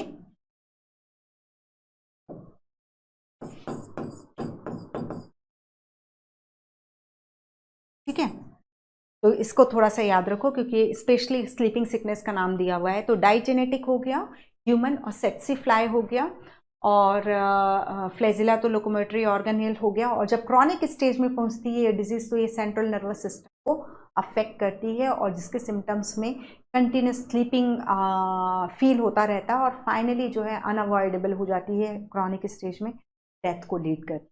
ठीक है, और लेशमानिया भी जो है फ्लैजिलेटेड प्रोटोजोआ है जो कि काला आजार या दमदम फीवर के लिए रिस्पॉन्सिबल होता है। ठीक है, अब इसके बाद सीलिएटेड प्रोटोजोवन की बात करते हैं। तो सीलिएटेड प्रोटोजोवन अपने नाम से क्लियर है कि सीलिया जो है वो लोकोमोटरी ऑर्गेनेल होगा, और इसमें जो हम जो रिप्रेजेंटेटिव ऑर्गेनिज्म देखते हैं तो वो हम देखते हैं पैरामीशियम। ये पैरामीशियम है।